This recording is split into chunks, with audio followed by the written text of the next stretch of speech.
Good evening, everyone. Welcome to the Norwood Planning Board. We're meeting here at the Senior Center and also live via Google Meet. The first agenda item this evening is a special permit application regarding 596 Boston Providence Highway, Enterprise Rent-A-Car, an application regarding signage. And I believe the applicant is represented by Attorney Almeida. Attorney Almeida, what's our business tonight? Good evening, Mr. Chair. I don't think I heard the last words you said. Are you looking to proceed tonight, or are you looking for some additional time? Some additional time, Mr. Chair. We thankfully were able to get a revised plan into the planning department, I think a day after the deadline for submissions for this meeting. So we'd hope to have some planning department comments and then be able to come before you with those in hand. All right, so would you be looking for an additional date, and meaning you would need a motion to continue if the board's inclined to do it? Is the next one the 18th? Is that the next meeting? Our next available time, did you have thought? No. Our next available meeting time is, I believe, on December 18th. Yes. So moved? Motion to continue to the 18th? Well, I just have one question on the Oh, yeah, motion, of Mr. course. Chairman. Yes. Mr. Almeida, are you going to be ready by the 18th, or do you think you'll be continuing it again? Because the reason I ask is we've been going on and on this. Would it be more comfortable if you withdrew the request and then came back, when you all the ducks were in order, and or do you want to keep doing continuances?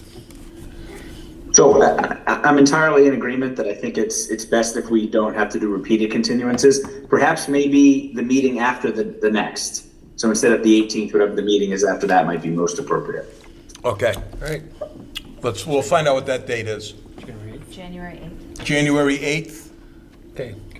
We'll shoot for that, Mr. Chairman. That works for me. Is there a motion on the floor? I'll make a motion that we continue to January 8th at 7 o'clock.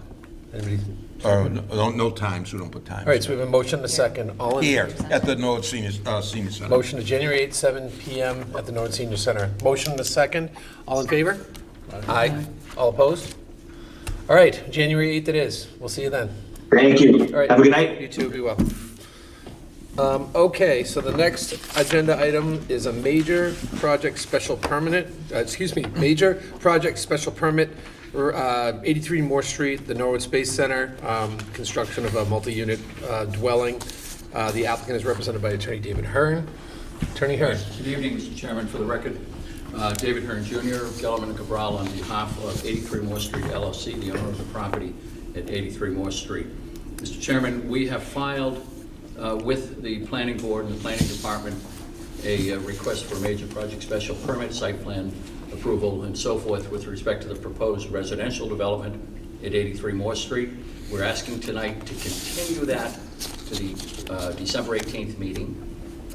We had submitted, after our prior appearance, we had submitted some revisions to plans and had provided the Planning Department with the revisions, as well as a spreadsheet of 50-odd items that had been addressed. Some additional comments came in on Thursday and Friday from department heads, and rather than give something that isn't complete and try to have a discussion, we thought it would be better if we could put it over for 2 weeks. We're working on some matters with the fire department. I think there are some with the light department. There's a meeting with Mr. Ryan scheduled for later this week to go over a couple of questions he had. And,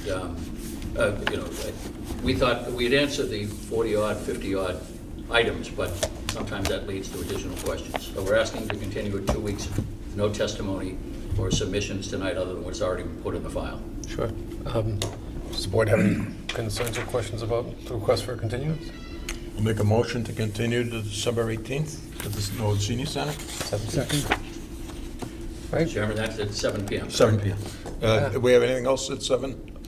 What, Scheduling it for 7, that's when the meeting starts, so. Okay, we are. It's Okay. just the date, the time, and the place. so Also, Joe, you seconded? you're at this All right, so there's a motion on the floor, December 18th at 7 PM. All in favor? Aye. All opposed? All right, Thank you, and I have given Ms. Dixon the original letter. You have a copy of the letter requested. I have it right here. It'll be in the record. Thank you. Thank you. All right, so moving forward, unless we're going too quick, the next agenda item is an A&R, an approval not required, plan for 71 Cherrywood Drive and 21 Old Farm Road. Is there anybody here presenting, or is that just? Okay. Attorney Hearn representing the applicant. Again, for the record, David Hearn Jr. of Gelman and Cabral, on behalf of Shilan and Ranjan Patel, who are the owners of the two properties involved. By way of history, Mr. Chairman and members of the board, this was, my clients have owned the property at 21 Old Farm Road for a number of years. Number being Hmm? 10, 25, just a number? Oh, like, I could go digging and find it, but, Approximate. I mean, I did a case for them, That's all right, I mean, I just, well, I did a zoning case for them back in 2014, and they'd owned it for a number of years at that point. okay. So they acquired several years ago a lot that had been created on Cherrywood Drive.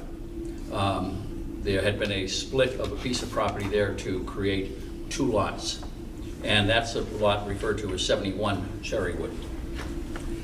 Because of the shape of the two parcels, the lot on Cherrywood was not particularly deep, and the lot that they owned at 21 Old Farm Road was a sort of a strange dimension that had a section going way back to the town's property, which is part of the Prescott School. They engaged an engineer, surveyor rather, to look at the property and see if it could be recast as two lots still. And what you have before you is the plan that shows Lot 1, where the existing house is, 21,369 square feet, fronting on Old Farm Road.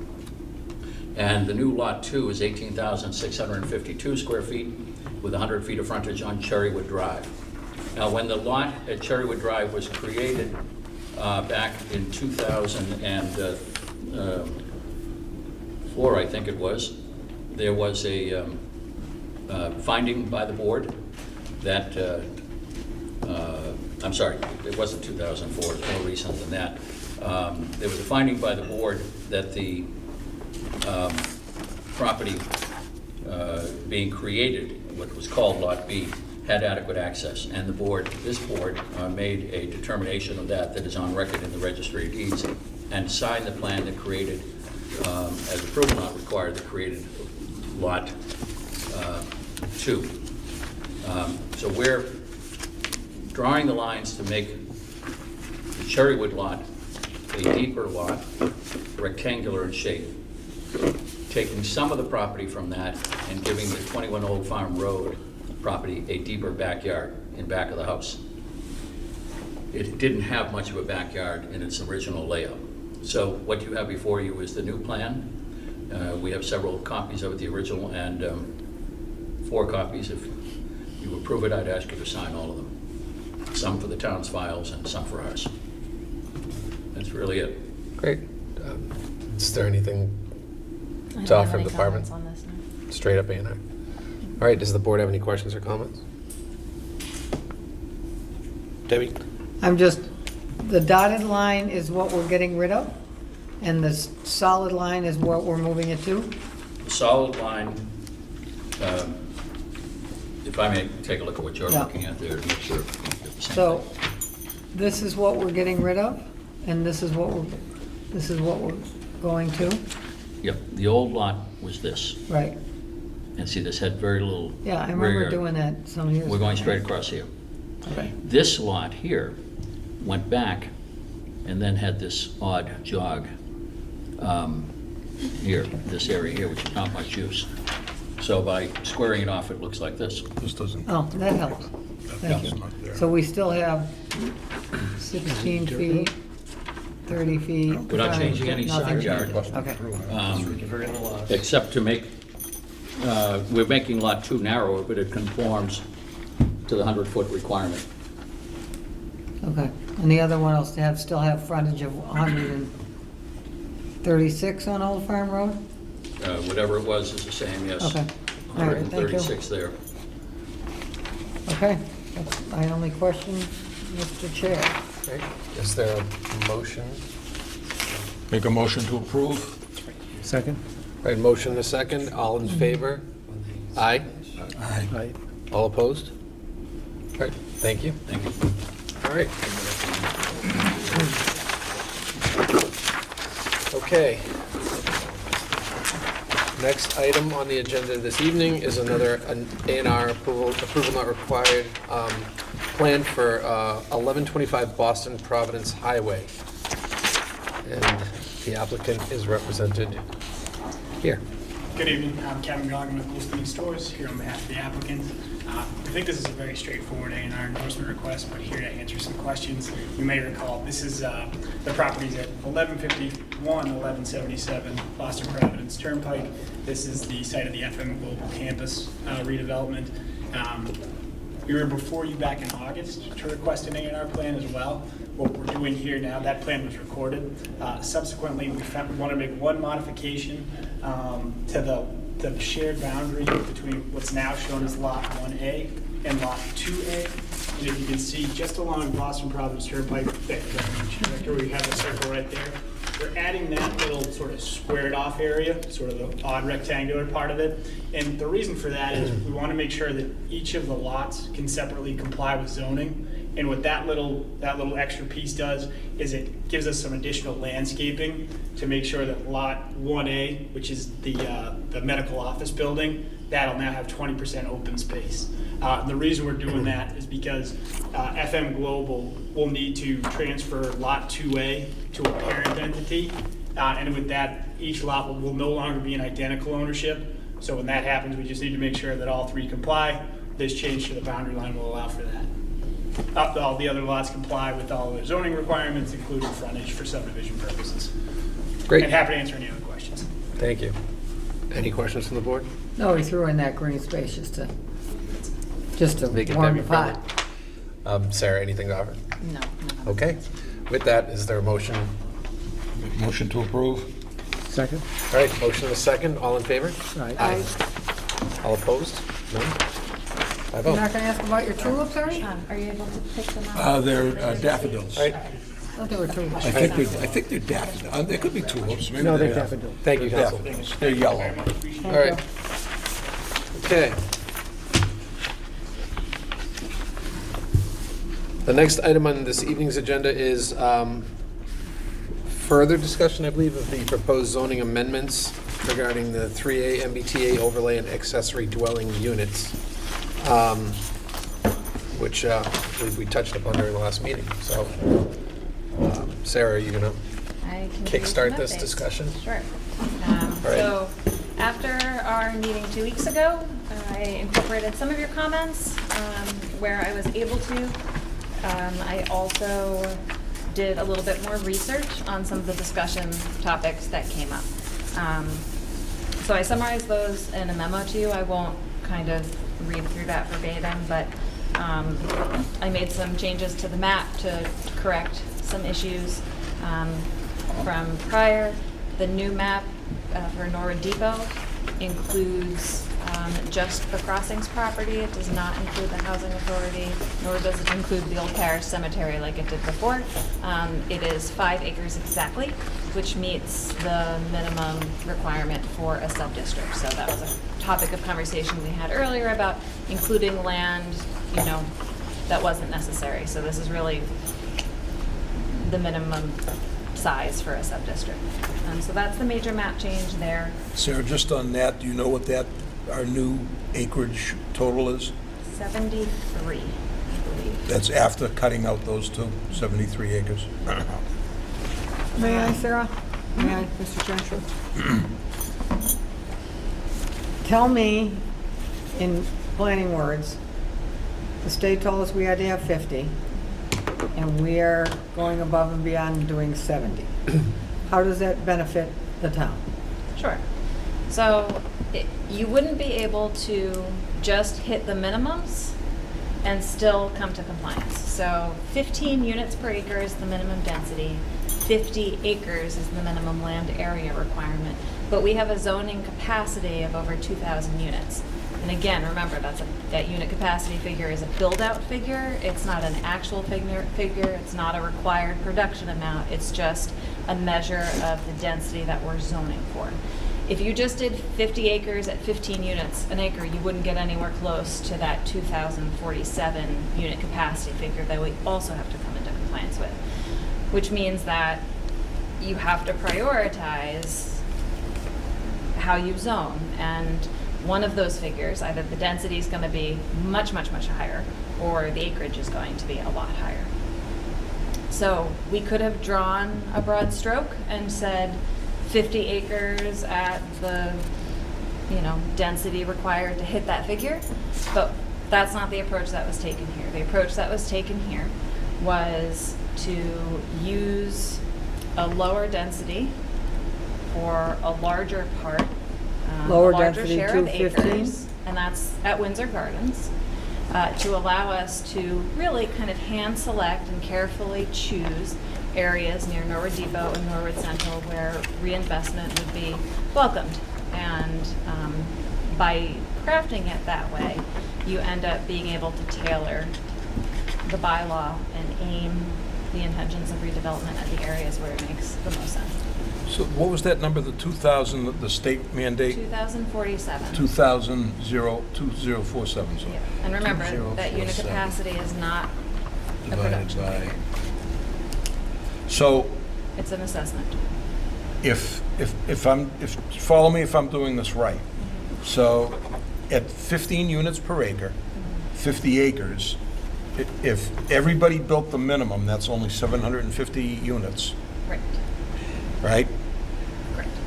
If we're required by, not town is asking for, but state required, 2,047 at 15 units per acre, we're at about 137 acres we would need if everybody put 15 units Well, per we're not there acre. with 70, so what, Right, so. That's why the that density means number goes up. Some of those areas are a higher density. okay. It's a balance, it's an adjustment. So are we being specific with density in different Yes. areas? Yes, Windsor Okay. Gardens is certain. The 3 sub-districts have different requirements. Okay. yes. So we couldn't get there without the other 20 acres, correct? It depends what your priorities are, but You could go more, you could take 50 you could acres, take a Debbie, much higher density. and with a just much to- higher density. And you would so- have to find 50 acres where you think that highest amount of density would be appropriate, So which I if- think would be a challenge. I think it's going to be a challenge anyway. So if this you is a want, mix. I'm not asking this because I disagree. I'm asking because I can't answer the question because I don't have it in my head. And when I get asked the question, which I got twice today, I couldn't be succinct because it's a complicated question. And I understand it, but not well enough to regurgitate it. Does that make sense? it would be if 2,047 units divided by 50 acres is 41 units per acre. Right? I haven't Yeah. done the math on that. But, I mean, it's a balance to try to get to that number. Why the state, and I can see why they do it. So the state's saying 15, but that, I don't think the state's saying the minimum is 15 on any particular parcel. But I don't think the state is not saying you can put 15 everywhere and be done. They're saying the minimum on one lot has to be 15, but on some of your other lots, you gotta bump it because you gotta get to that 207. Okay, what if the developer 2047. wants to stay at that amount? Okay. They could. And then we That's can't, why I keep saying this. This is not a production Not a figure. production okay? meeting. We're getting assessed. No, but we're getting assessed on what we zone for. If the developer chooses to construct a building that is far below that capacity figure for any particular parcel, that's fine. That's what the market decides. If nobody ends up redeveloping, that is also not out of compliance with the state law. Not our This is a problem. zoning exercise. It's not Okay. about production. It's not about production. okay, Now, that being said, we did months of community engagement, and if all of that engagement had said, we don't want to see any more redevelopment anywhere, build absolutely nothing anywhere near anything, right? If that were the message we'd got, you'd be looking at a different proposal. But we are in the middle of a housing crisis, and people are looking for more housing options. They're looking for more housing types. They're looking for more accessible housing. They're looking for more affordable housing. The public was not a monolith in agreeing on what kind of housing they were looking for and where it needed to be. But people recognize that Norwood is becoming an out-of-reach place to live. So And so being able to improve housing production is a goal of the bylaw that you have before you. If we wrote the And bylaws, I'm being very Sarah, straightforward about that. I right? understand. This takes a look at a handful of parcels that are underdeveloped, underutilized, not bringing as much tax revenue as they could. Some of them need severe environmental remediation, especially near the train tracks. You know, encouraging redevelopment of those sites serves a lot of public interests: housing, cleanup, fiscal impact. So there's good to be had by encouraging redevelopment in those sites. What the proposal you have in front of you does is it takes those parcels and creates districts that make sense around them in order to both come into compliance with the law, not by overshooting it at an excessive level, but meeting those goals and also meeting our compliance measures. So everybody that's in these three districts that owns property, regardless of how they hold it, what, you know, corporations, whatever, have they all been notified? Not yet, but that is a step in the process, yes. Okay. This is proposed rezone.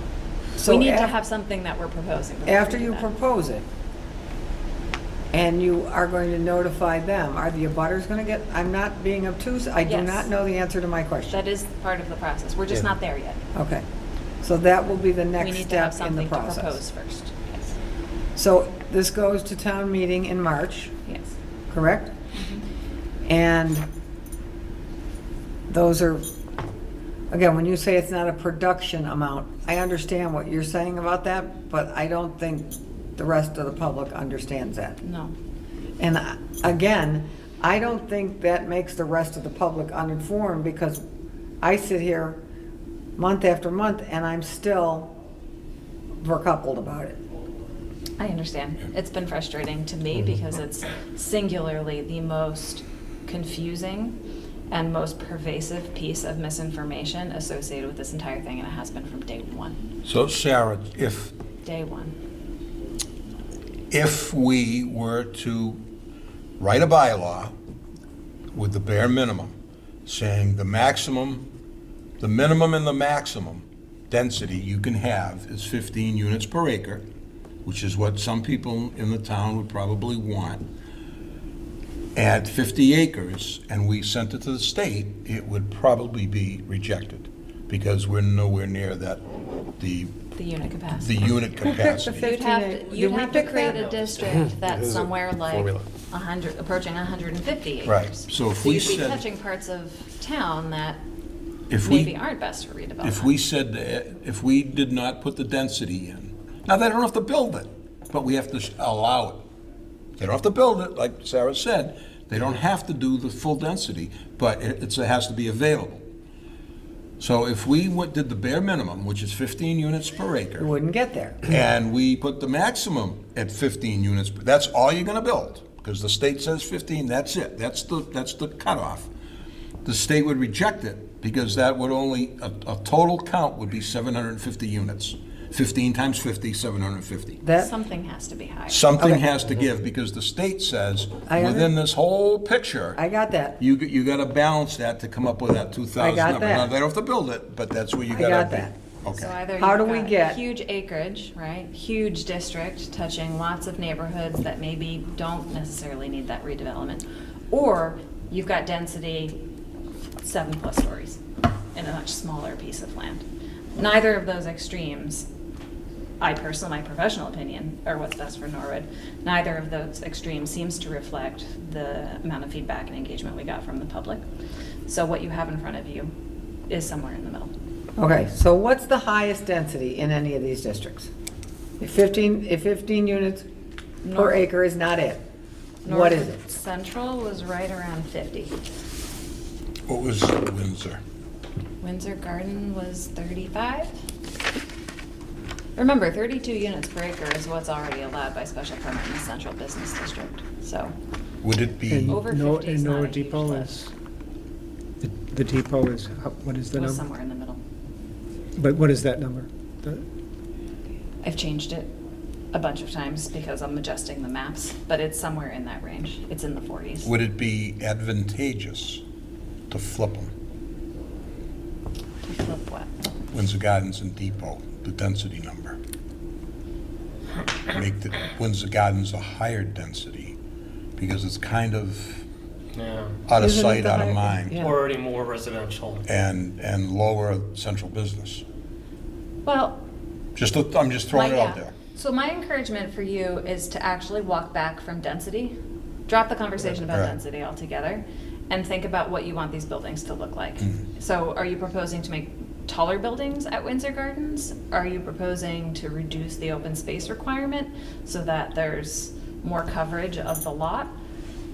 Like, what exactly are you getting at? I actually, when I was kind of putting together these figures in draft format and testing them out, I actually didn't start with the density numbers. I ended up with the density numbers because I was focused a little bit more on feedback about what types of buildings work, right? So starting with, you know, a 3-story building in Central and Depot areas was an easy start because our existing housing and commercial stock, like the existing buildings down there, 3 feet is not a departure from the existing architectural Right, but design isn't, down there at all. So I would encourage you, I get where you're going and I like it.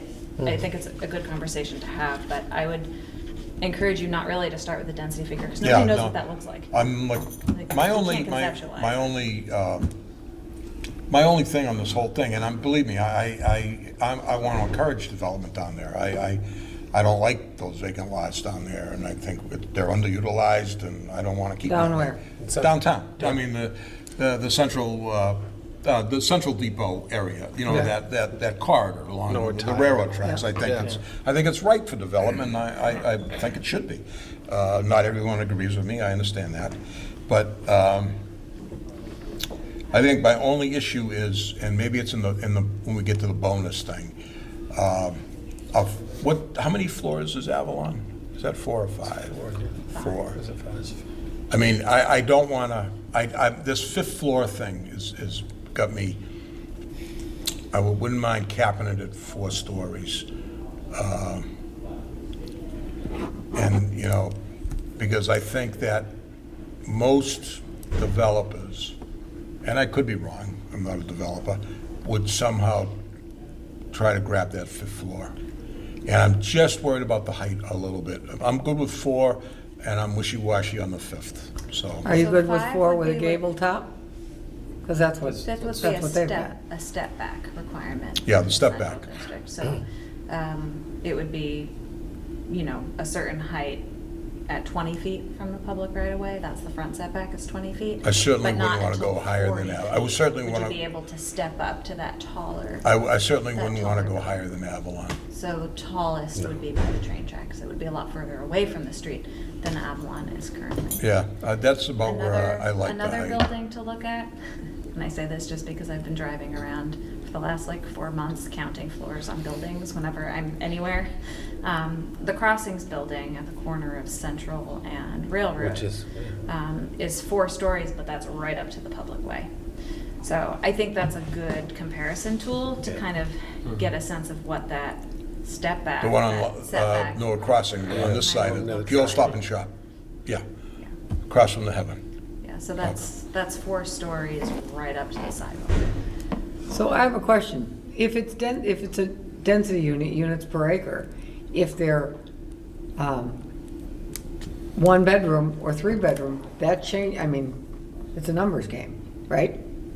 So we're not prescriptive about the number of bedrooms. Right, but if they're going to put in, they've got so much acreage and they can go to 50 units, they make their units smaller in order to get them all in the building. Yeah, I mean, that's a market assessment though, because you charge more for a 3-bedroom, or, you know, at any given point in that's what the time, there market may says. be The a stronger affordable- market for a 2-bedroom than there is for a studio. Plus, so- they're confined, Debbie, by the, Affordable. Footprint. well, the footprint. They're Right. confined by the footprint. Which is really what our.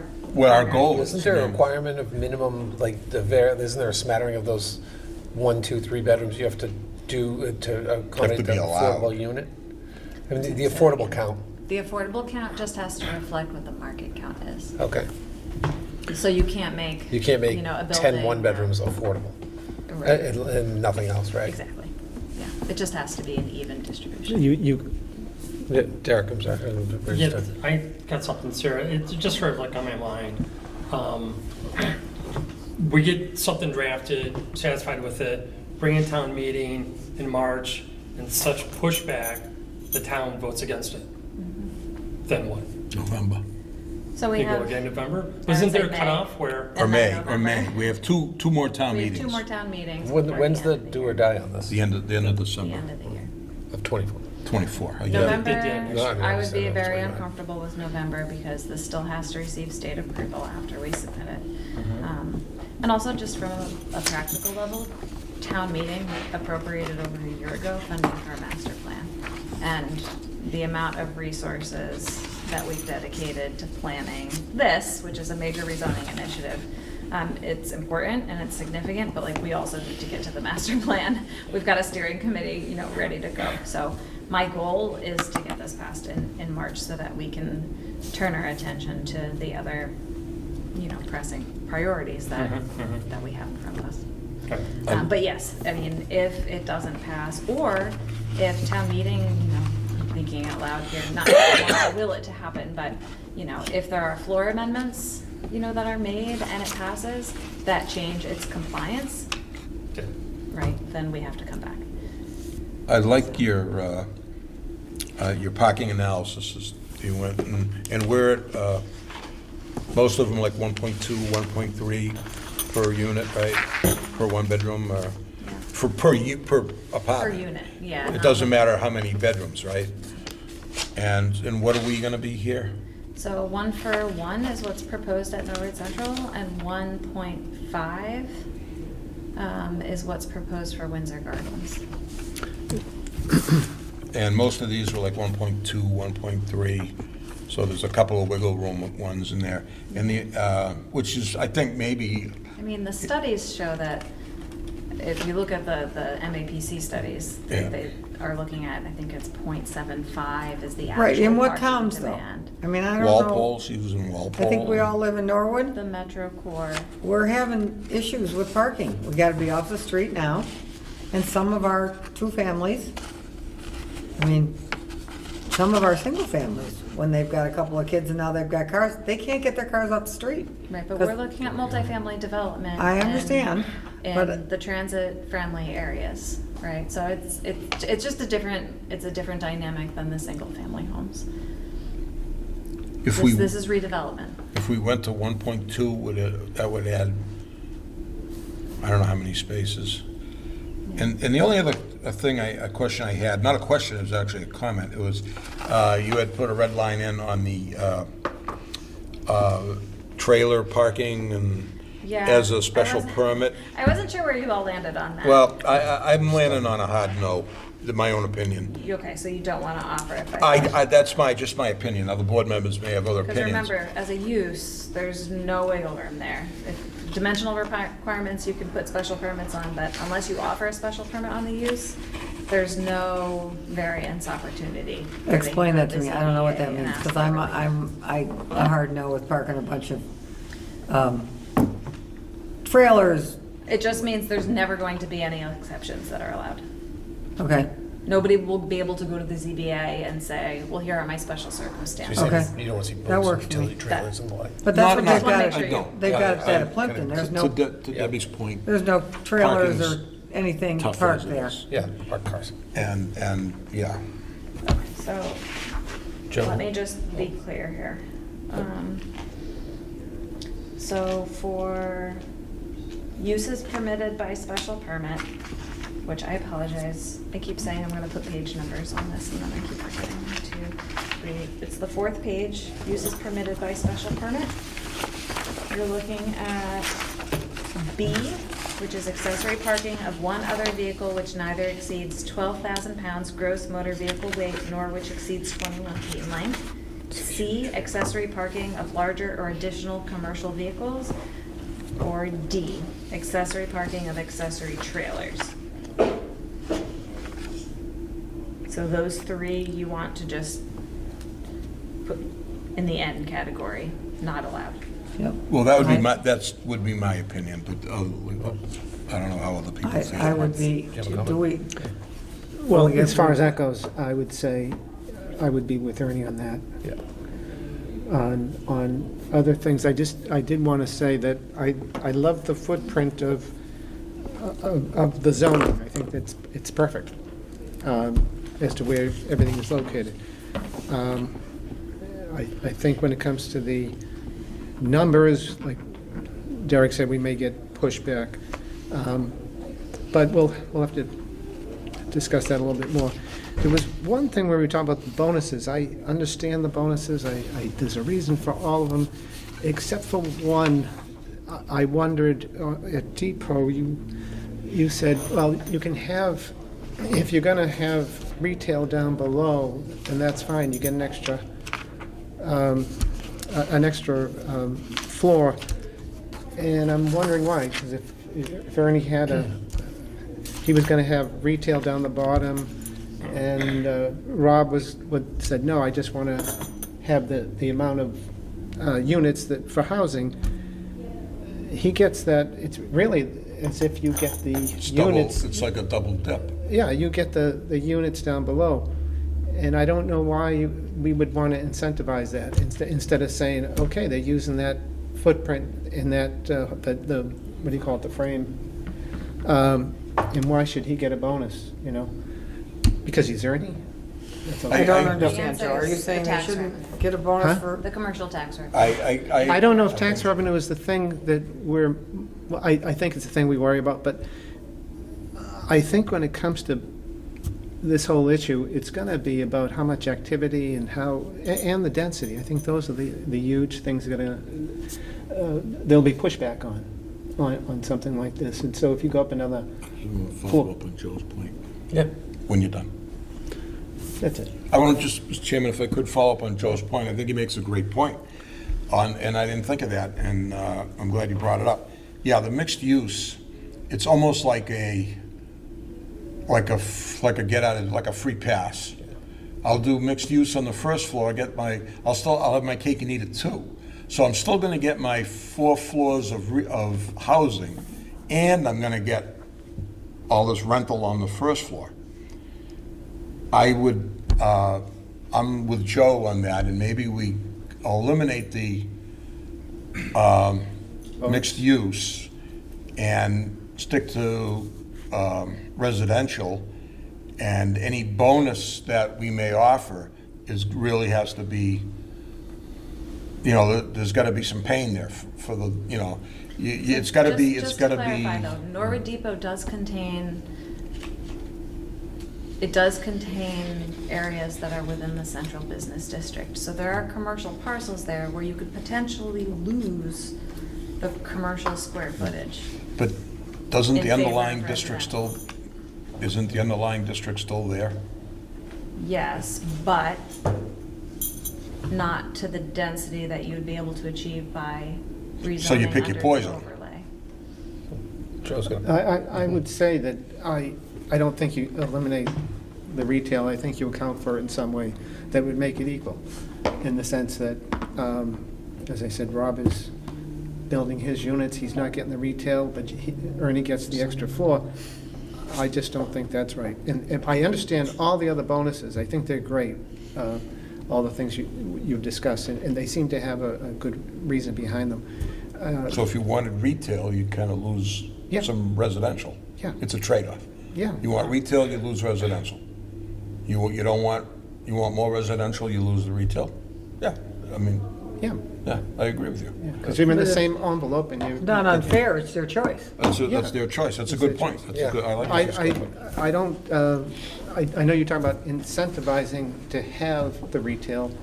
I don't know if there's something else that we could use to incentivize that, but I just don't think you should get an extra floor out of it.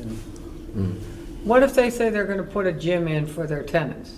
That's not retail, correct? No, that's. And it's not evidence-based. commercial? But that doesn't give you a bonus. Right, well, that's what I'm I'm just. Bonus would be, you give us some affordable units at like a less, like a 50, like Sarah had written in, something that's a legitimate legitimate affordable. Or some, maybe, so like we talked about, some ADA units or something. I think that we all agree, and it's not our decision, but 80% of the, median income around Boston is still pretty steep. Right, because I don't know that any of those things up behind the Oldham, affordable is 2,300 for a two-bed, that's affordable? So, Maybe it is, I don't know. I wouldn't want to be a young kid looking for an apartment today. Absolutely not. I like the idea of keeping mixed use on the first floor, but as far as a bonus, it's, it's Your market. choice. Let the So you'd like to market. continue to offer the mixed use, allow it, but not necessarily tie it to a height bonus? Yes. That's what That would be, as Joe so elegantly said, pick your poison, right? Yeah, Well, maybe it's not poison. Well, pick your, yeah. We'll have to just some- use another some points. positive word.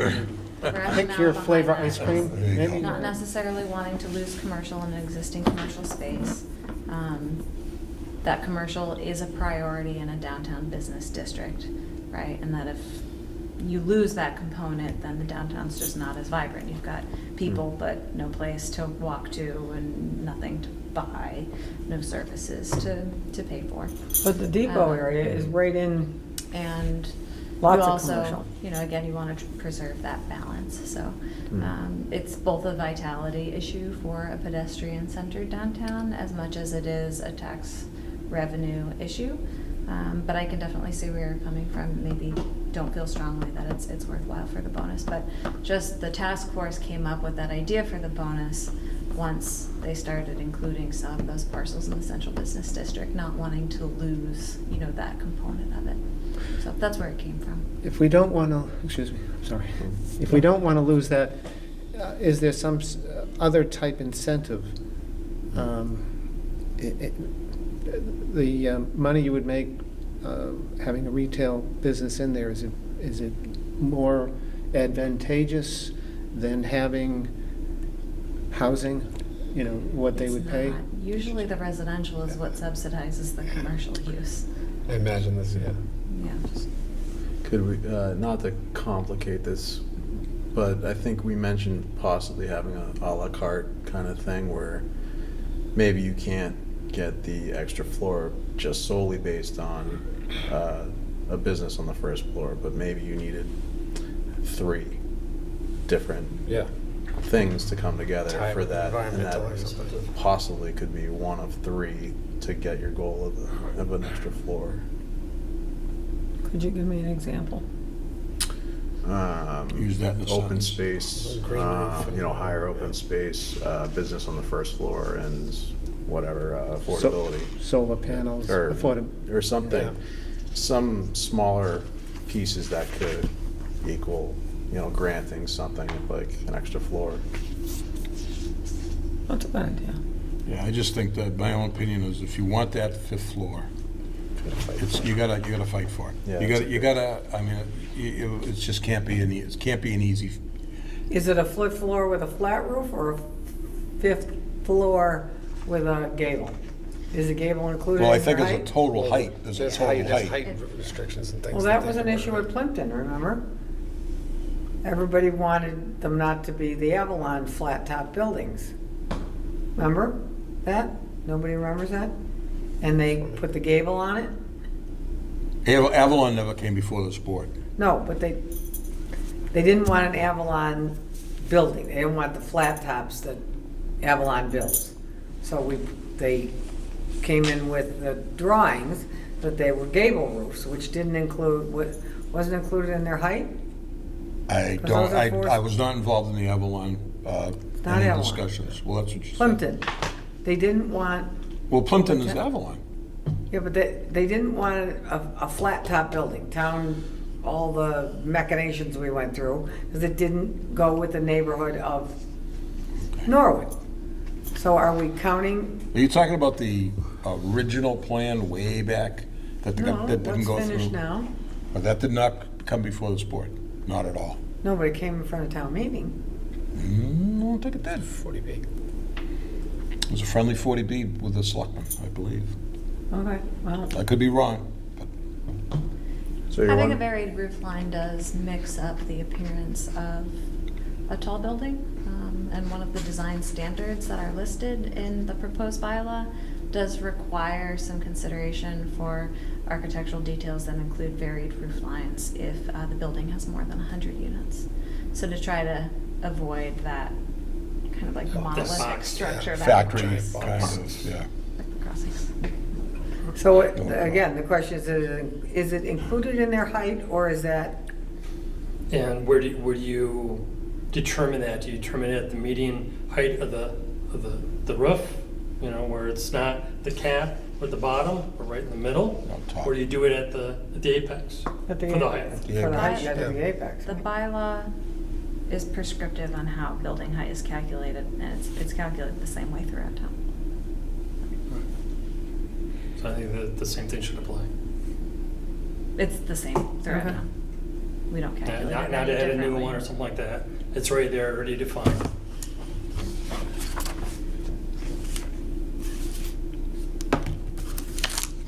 So that, Okay, so is that's there the 3A consensus to MBTA. remove- Is there any more commentary on the proposed draft amendments with regard to the 3A MBTA Yeah, district? so Yeah. is there consensus to remove that bonus for the mixed use in Norwood Depot?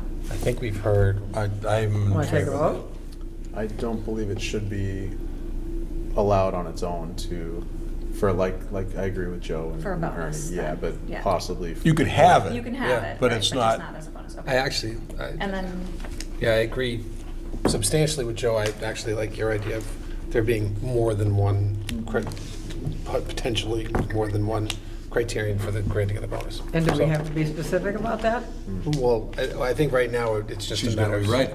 She's gonna be right, and I think it's just a matter of striking the current language, right? I can strike Joe? the current language. Yeah. Well, on some of these other bonuses, I think some of them can stand alone, meaning the ones that talk about affordable Yes. units. Certainly, I think they would stand on their own. Yeah, each Okay. one is designed on its own to be like worth a fair trade for the increased floor. I'm gonna ask one more about the bonus, and we talked about it last week, and I kind of agreed with Debbie at the time, but since I've been thinking about these bonuses, Divergence. the parking underneath, Yes. again, there's no pain there. And when I mean pain, I mean there's no give. I like Joe's thing, it's gotta be affordable units, it's gotta be something. Just letting somebody park their cars under the building raises the building height. It's Not not, if they go below, that's the pain. It costs them more to dig down. no, No, it's the ground first level floor. I'm building. talking, we talked last time about first floor parking. Oh, and then let them go. And then they go above it. And I'm just worried about this height, I mean, I like the idea of first floor parking, like Norwood Crossing, first floor parking, 4 stories, but 3 of them are residential. 83 Moore Street. The difference between that, what Joe's saying, No, is that, Central is that the Street. first floor No, is, Crossing. potentially just sort of on a silver platter, a moneymaker, and you just get your extra floor and you've got your first floor of, Parking. no, retail, but the difference with the parking is, why would somebody do it? For just a general On the- attractiveness of On the property. On the It's an parking incentive. underneath on the first This is an floor, incentive. Yeah, if we were to give them the incentive, you could Oh, to tie get it an extra to floor. a certain amount of green space or setbacks, or we could tie it into, if that's what you were looking for. But if we give them the parking underneath, we get more green space Yes. because they're not blacktopping out there. Yes. Now, I know it's in the, I'm gonna beat this drum, I'm not sorry. This is, I know it's in train areas, it's in, people come to visit. I don't care if it's a central district, I don't care if it's we got a car parking problem in the neighborhoods. Doesn't matter if it's downtown Norwood, if it's over by Surefine there, all those streets that go down to the fields, down to that baseball field. There's a lot of multi-units down there, the cars are, we got a parking problem. Can I ask you a question on this, under building parking? Yep, Say you've got a building and you can park 100 cars. in the under- building. Under the building. Okay. First floor, Okay, all right? Are we gonna require whatever that 100-car square footage is, Mm-hmm. they lose outside? So that all becomes green space? Is that No. what you're getting at? no. So we're just giving them a fifth floor and an extra 100 parking spaces, ability to I park haven't- another I 100 haven't- cars. I haven't stretched that out to, I'm encouraging them to blacktop less. Okay, but by how much? Well, I haven't thought that far ahead. That's why I have all these intelligent people sitting here. Maybe, Well, how about- maybe we how could about- talk about different setbacks for someone like that, so that it would guarantee more green space, where they couldn't park. Permeable surfaces. So if you're gonna give them 100 spaces under the building, And so forth. Okay, that's taking away 100 spaces outside the building. Okay, you're moving them inside. okay, So take that 100 spaces, and that now becomes green space. okay. Which is something Yeah. that the bonus as it's written doesn't specify, so we can include that. I mean, or Green space, a park, a Trees, Debbie. green space, yeah. Grass and A lawn, I don't care. trees, Pickleball green court, space, I what don't do you care. call it? Native- The blocks with the green in them. We get, just Permeable because. tiles. it's But we don't never let them, you can't let them park under the building and then still have another 100 spaces. Correct. So that adds 100 spaces to their parking. Correct. I would be in favor of, again. And a lot of these guys It's will also charge for important spaces. to note that the language in here, these are not parking minimums, they're parking maximums. So Say if that- they're only required to build 100 parking spaces and they put them underneath, there is no extra 100 parking spaces that can also be built outside, All right, oh, good point. right? So- These are parking maximums. These are parking is one per unit. Is One- or 1.25. whatever. Whatever it ends up being. All right, so say a However many 1.25 per unit, so that's the maximum. So if the guy says, hey, I got space for another 50 spaces, no can do. Okay. Plant grass. And again, I I would like the also, 1.25. I know you all think that nobody's gonna have cars because it's by the trains, planes, and Yeah. automobiles. Yeah, you- People are gonna come visit. I mean, have you looked at Regal? Every spot in that lot on the side and on the other side is full. And what do we go down? We made those narrower, remember? Regal Press? Remember? We made those narrower? Anybody? You're all looking at me like, well, every spot is taken. And they're parking in the aisles. And they do So- have parking across the street. I'm not. They what? They have parking across the street, too.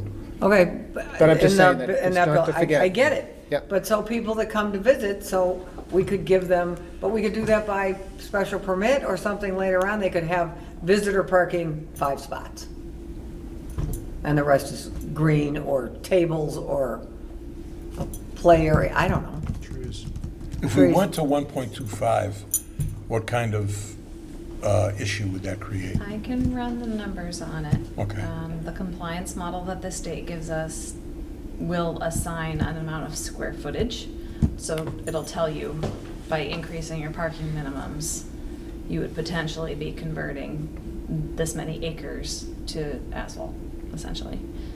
Is- So I could get you, that number. Just to see a, what just that a looks like. question you may or not be able to answer. I'm sure you will be able to answer because you're very smart. Could a landlord Don't fall for it, Sarah. No. Don't Just, fall. I'm just Don't curious. get- So is a, parking spots is a local, is a local bylaw that we require a spot. Like City of Boston requires 0 usually on these apartment buildings. Yeah. But there's no, we have no say if a landlord can charge his tenants for a parking spot, correct? That's an interesting question. I don't think, I mean, we have no, We don't. I We think don't. I think that would be correct. the landlord can do it if they say you want to park a car, it's going to be another $100 a month, right? They have that right. Has anybody looked at what It does- garage spaces cost It does make for a big, rental a around big here? difference. Just from, again, the conversations I had with the local, the multifamily developments that I contacted. Charging for a permit is one way to really dramatically reduce parking demand that people can self-select in and out of. But the biggest thing that made an impact was the assigned parking versus unassigned parking. Made an impact to who? Overwhelmingly, For renting? unassigned parking made the biggest difference towards making sure that parking was always available to whomever needed it, because That makes Rob's sense. not home for 14 hours, or he goes away for the weekend and his space just sits there vacant, and nobody else can use it because it's his and his alone. Or, yeah, Whereas- but he could pull in after he's out partying and pulls in at 3 in the morning, and somebody else took his space because they having somebody stay over. But we said that nobody's gonna have But cars because we're buying planes, Being trains, and automobiles. unassigned helps with that kind of floating status, and that seemed to make a big difference. So of those two developments that I wrote to you about in Walpole, one has much more parking per unit than the other, but assigns it, and they struggle with not having enough parking, versus the one that has less parking per unit but does not assign it. It all floats, and Is that up People to us or rarely is that up use to the developer? well, I think we can require unassigned parking. Really? I think so.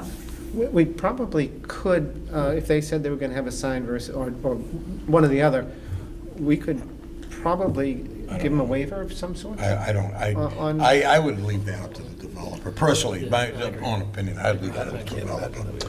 There was a lot of good information in those, in the packets this week about parking, that you went right to Walpole. Yeah. Right to those developments, right to the developers. You grabbed the specific numbers, there's a ton of research in there. I read through it once and I said, oh crap, I gotta read this again. There's a lot of info in there. I want to say I appreciated that. Sure. Yeah, Yeah. this is the kind of thing where it's abstract. What Yeah, does it one wasn't- parking It was unit, not straightforward. parking spot per unit mean? What does that look like? It's also really hard So- to detach your personal experience. Just to move things along, Mr. Chairman, I'd just like to take a straw poll. If we could just ask Sarah to take a look at 1.25 parking spaces, or 1.2, whatever number you So that would be feel. for Norwood Depot and Norwood Central. That would be in. Yeah. Informative. And also, we want to look at, where you said there's a maximum amount of spaces, okay. So that solves the other problem I had about 100 spaces. What do you moving them in, what do you do with the outside? It becomes green space. So everybody behind that? Yeah. Yeah. You want to take a vote? We just did. Yeah, I think okay. informally. I mean, it's. I don't need a. Okay, and then the other thing was the mixed use, we already talked about that Okay, one. so remove the mixed use, reword the structured parking bonus so that it requires green space in lieu of the surface parking. Yes. that Square makes foot sense. for square foot, Yep. it has to be 100% Exactly. replacement Spot with for green spot. space, okay? Yep. Yeah. And then again, sorry, we're getting to the point where the rubber meets the road on this, so I do need specificity so that we can move to the next stages of this, which is public hearings and getting it to the state for the pre-review. So I am going to drill down on you guys on specificity here. The accessory uses, so that was move that B, C, and D accessory parking uses to the no category. Is there consensus on that? Is that? Yes. Yeah, I'm just trying to think who would be using that for, like, big. Guy has a boat, pulls it in for the winter, parks it there, or he's got Could a, also be associated with the commercial uses. Commercial So if it's a use. mixed-use development, then their Yeah. commercial You've got like, parking food truck wouldn't be type able stuff. to be there. Private uses. Private use, Boats yeah. and If it jet was, skis and the like, if it was something the landscape size of trailers. a van, is that okay? Yeah, as Well, long as so- it doesn't exceed 21 feet in length or 12,000 pounds. Yeah. Okay. So it's Hopefully not they a don't condo, take it's their dump apartments. trucks Condos home. can say no commercial vehicles, but this one can. Condos and apartments, so this is multifamily housing, it could be either. We're not prescriptive Well, on. condo association, you can't, some of them say no commercial vehicles in. And condo associations could do that, but we can't.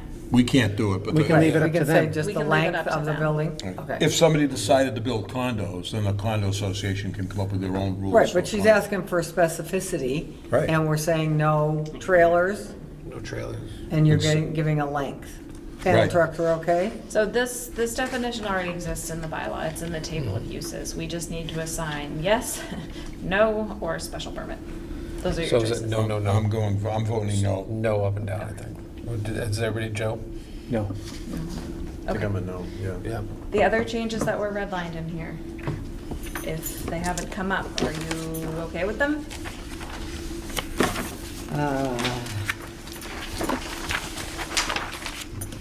Some of the definitions were updated to more closely reflect what's already in the bylaw, so we don't have any conflicts. Can we just go over the bonus criteria? Just, What number are you on, Sarah? It doesn't matter?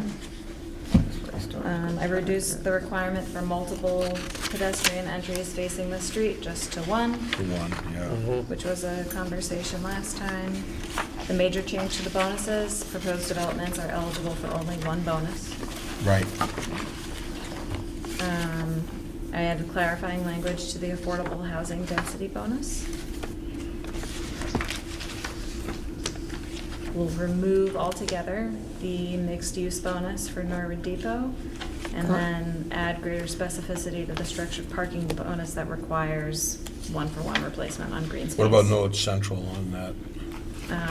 The most recent revisions just limited it to Norwood Depot because there were no parcels in the Norwood Central sub-district that were also in the Central Business District. I mean, Woodin's Garden's pretty straightforward. Proposed developments are eligible for only one bonus, are we leaving that? Yes. So what about? So you can what only go Rob- up one floor. You can only go up one floor. You can Oh, only get one one. bonus, okay. You can't so say, that oh, You I'm want a gonna bonus, do. it's Five just- bonuses they go, could put you know. three Yeah. things together and You get can't one say, I'm gonna do bonus. two and Okay. get two Got it. stories, no. Could have a middle finger. We're capped at one. Okay, so they could combine. How are we gonna tell them they could combine? Because I think that's a good idea. They could à la carte it, like Rob said, right? Do a green space, do with this, do with that, for a bonus. They don't have to pick one from the menu. They could pick a piece of three, right? Am I For that one particular paraphrasing? bonus. Is that what you were getting at? It would get complicated to, as Ernie was getting at, what's the value of, the sacrifice to the builder versus the benefits of the town, you know? You don't want to make, so it's a calculus, right? You could, in theory, say, all right, here's our public improvements that we want to see happen. Affordable housing, stormwater improvement, structured parking. In order to get the bonus floor, you have to do 2 out of the 3. What you've done is just made it uneconomic to do a bonus at all. So you're not going to get any of those public interests served. Nobody will do affordable housing, stormwater, or structured parking. You have to try to keep it relatively even to what they're getting in exchange, which is that extra floor. So that's why, like, within the stormwater bonus, there is a menu, as you're describing, where you can choose, one of those things in addition to following the stormwater standards that gives you some options while still making it worth the while, to get They that don't have to extra follow floor. stormwater standards? But the picking Yes. and choosing, you really have to. Right now, each of these are targeted like one floor. It's worth that one bonus for each of those categories. I think it gets complicated, right? Yeah. Joe? To get back to what started the à la carte, I mean, Rob had it in his mind, I'm sure, on other things, and some of us have, but it probably does get complicated, like you say, but it came up in the discussion about how it's beneficial to keep the retail down below. And I was wondering if there's any other way that we can incentivize that, whether it be setbacks, although they don't have much of a setback. In the Norwood Depot, the setbacks for the front are pretty small to allow for that like window shopping type experience when you're walking on the sidewalk. Yeah, I mean, because what's down there downtown now, right, there is no, some of them have no setbacks, right? I mean, if you're talking about a storefront. Yeah. So, You can reduce parking requirements. You could reduce open space requirements. I wouldn't change the setbacks, Joe. You could, I'm just trying to think other incentives. I'm trying to think of incentives. Sometimes you get a that's all. density 'Cause bonus. I think she has a very good point about trying to keep the retail, but certainly I don't think they should get an extra floor, that, you know, like we went through that. But I'm just trying to, if anyone can think about that, or between now and the next time we meet, or I don't know, if anyone comes up I'm not with sure with an how I- idea. Well, we would like to see them not get an extra floor, but if we wanted to incentivize them to keep the retail below in certain spots. Well, I think we did that. I think we talked about it. Isn't that what we said? That if you want retail, that's fine. No. You're gonna lose the residential. No, but as we discussed it, it's probably more, it may be more financially advantageous to get rid of the retail and just keep it all housing. Right. And if there's a place in those areas are generally pretty much used, they're used to having some retail there. As a matter of fact, everything there is just really being redeveloped. There's no green, there's nothing that we're just starting new, starting with green space, like an old farm or something, So in most of those areas, they are retail. The parcels that are affected here, just to put a fine point on it, it's the corner of Lenox and Manhattan, Rockland Trust, the 2 Norwood Tire properties. That's it. That's all we're talking about, is those 3 properties here. Okay, those are commercial uses. Going further north, you've got public land, there's the DPW lot. And then after that, you've got townhomes. So that's already mostly residential. I don't see that being redeveloped as multifamily residential. And then the crossings isn't likely to get redeveloped under this bylaw because the density that exists there is way more intense than what's even offered here. It's included because it gets us to that 5 acres. So And we're has really anybody- talking about Rockland Trust and Norwood Tire. Right, and has anybody thought that we do have, I mean, downtown's better now, there's more spaces that are rented, but do we really need more small commercial space? When they can walk over to the mall, they can walk into downtown, they can get to Perks, and, I mean, it's two blocks, right? From that Rockland and the, That information that we just received makes me not worried about keeping the retail in those particular areas. I don't think it's worth bending over backwards for. If they want to keep it, they can come and keep it. If it's lost in those particular areas, I don't think it's a great loss because we've got a lot more elsewhere. I thought it was a larger area that would be affected. And if that's not the case, I'm not going to worry about it. And again, I've said this many times, the more people, businesses will find them. Not the other way around. Businesses will find the people. do you want to take the retail out altogether? We just did.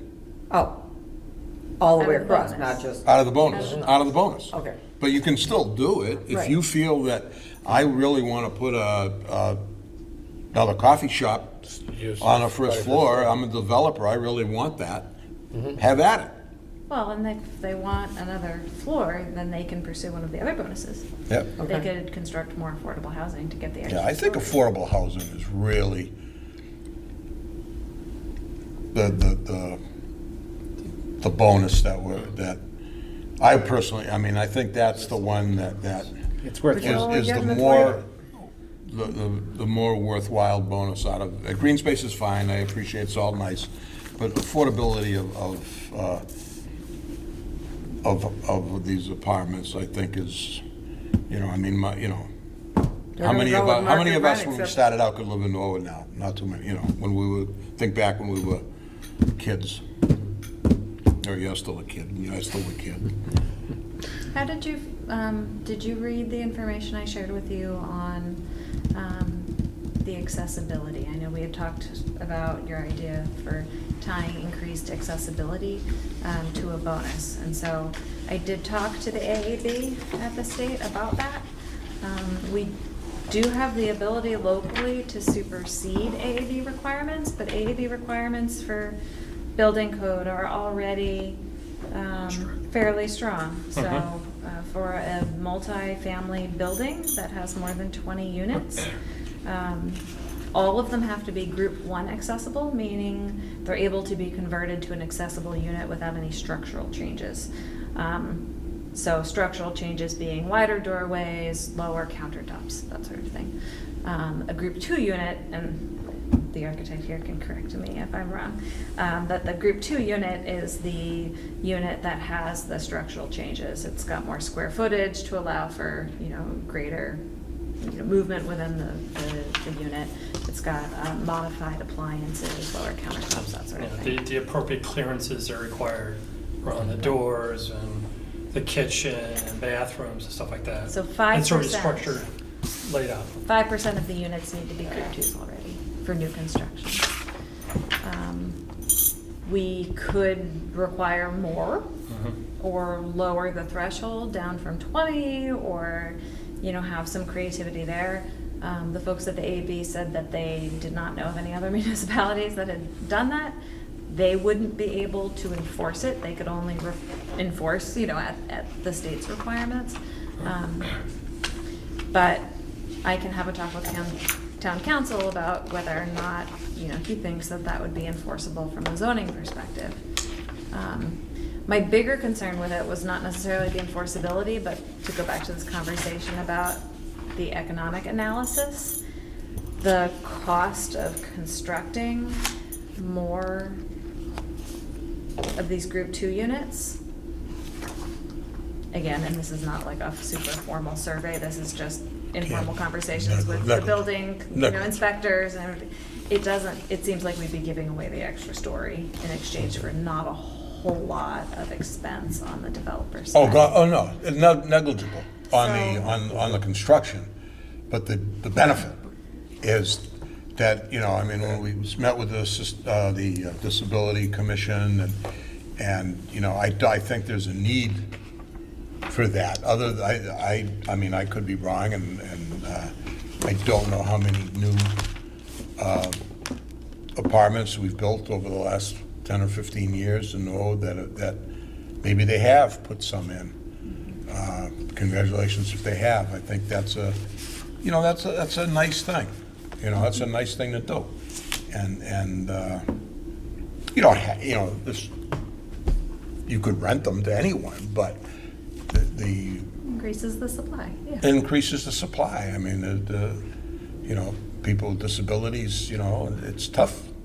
Absolutely. And I think it's a nice thing. I think we could just straight up require it and say, no, not tying it to a bonus.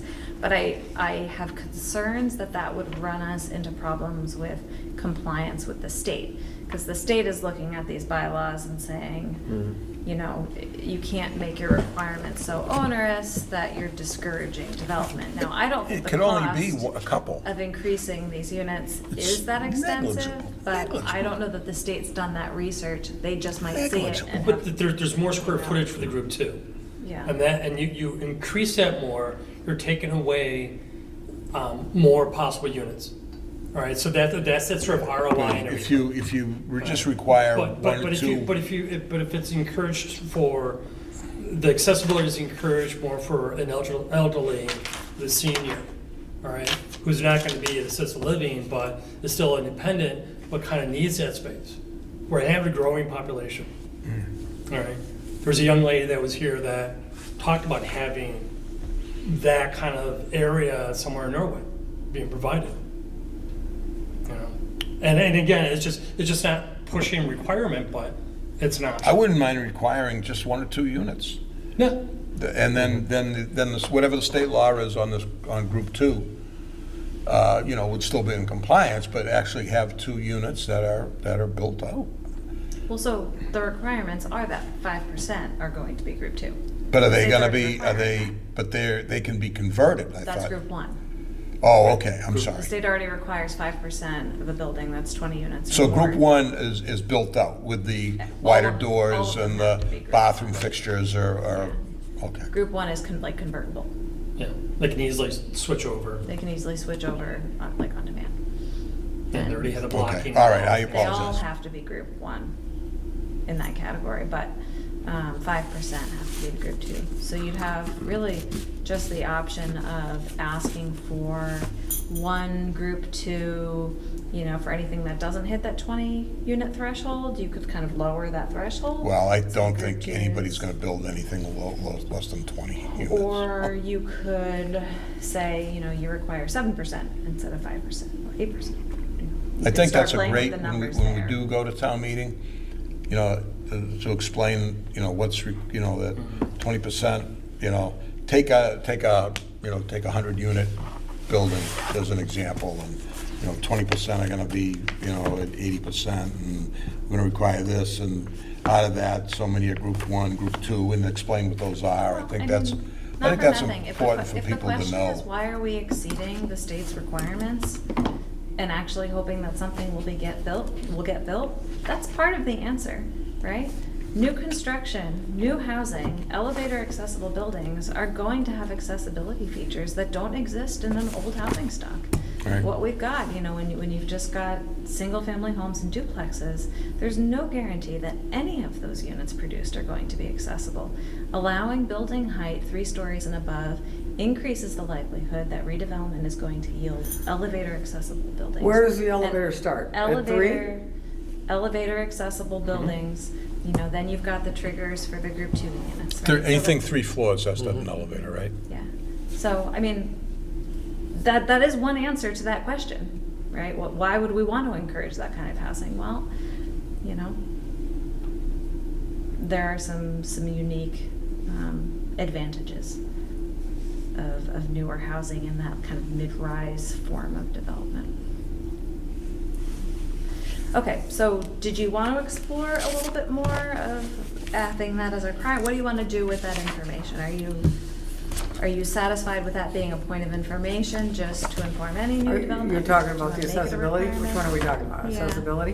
What I would you don't- like me to do next on that one? I'm not, okay, it's gonna sound horrible, but I'm not into, whatever the state is making them do, I think is enough. I think to add on more, you're getting onerous. I do agree. It would be nice if they would do it. It would be nice if if there was an easy way to get them to expand upon that. But I think it could be looked at as being onerous, and the state could say, no, that's not going to work. It's too restrictive, and no one's going to be able to. A developer's not going to be able to work with that.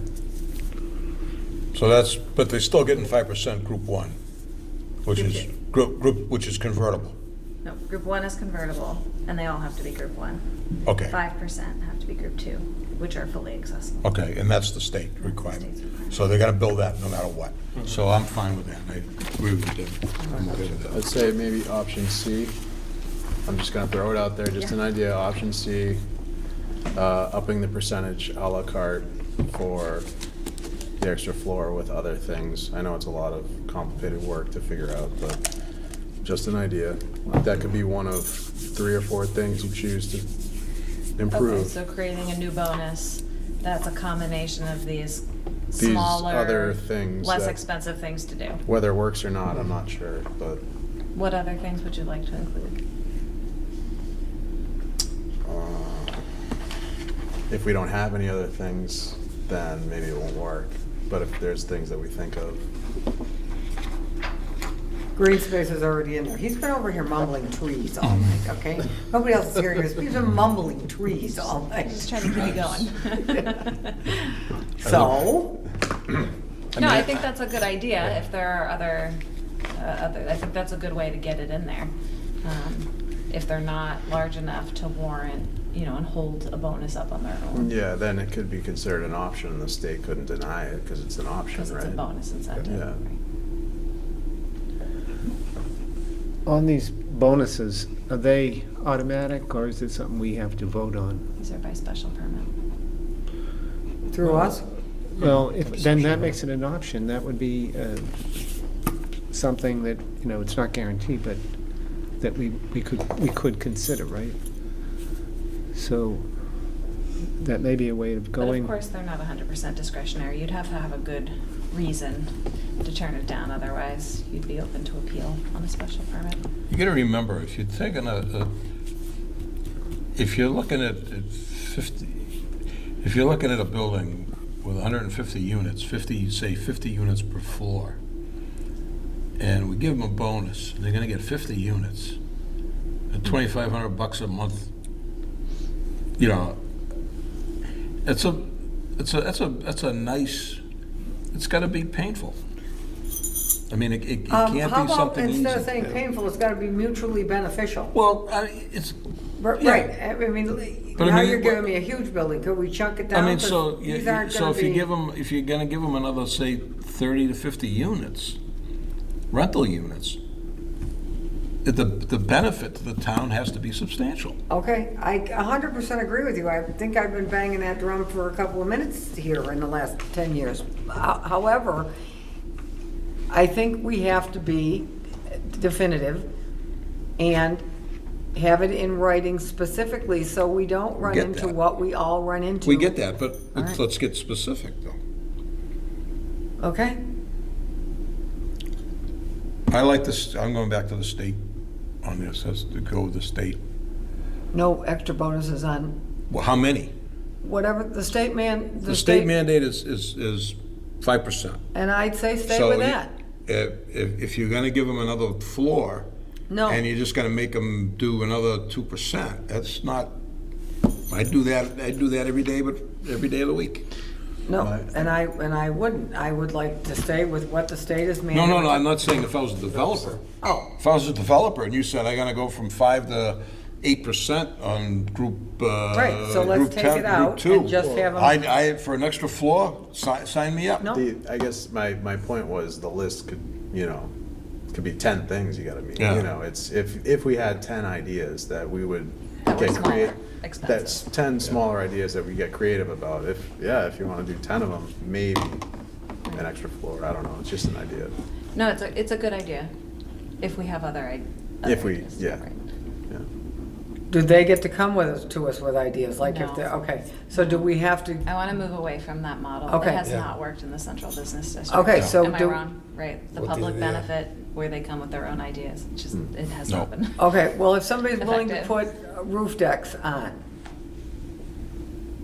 okay, which is an interesting concept, doing it all over Boston, all over Cambridge. Great.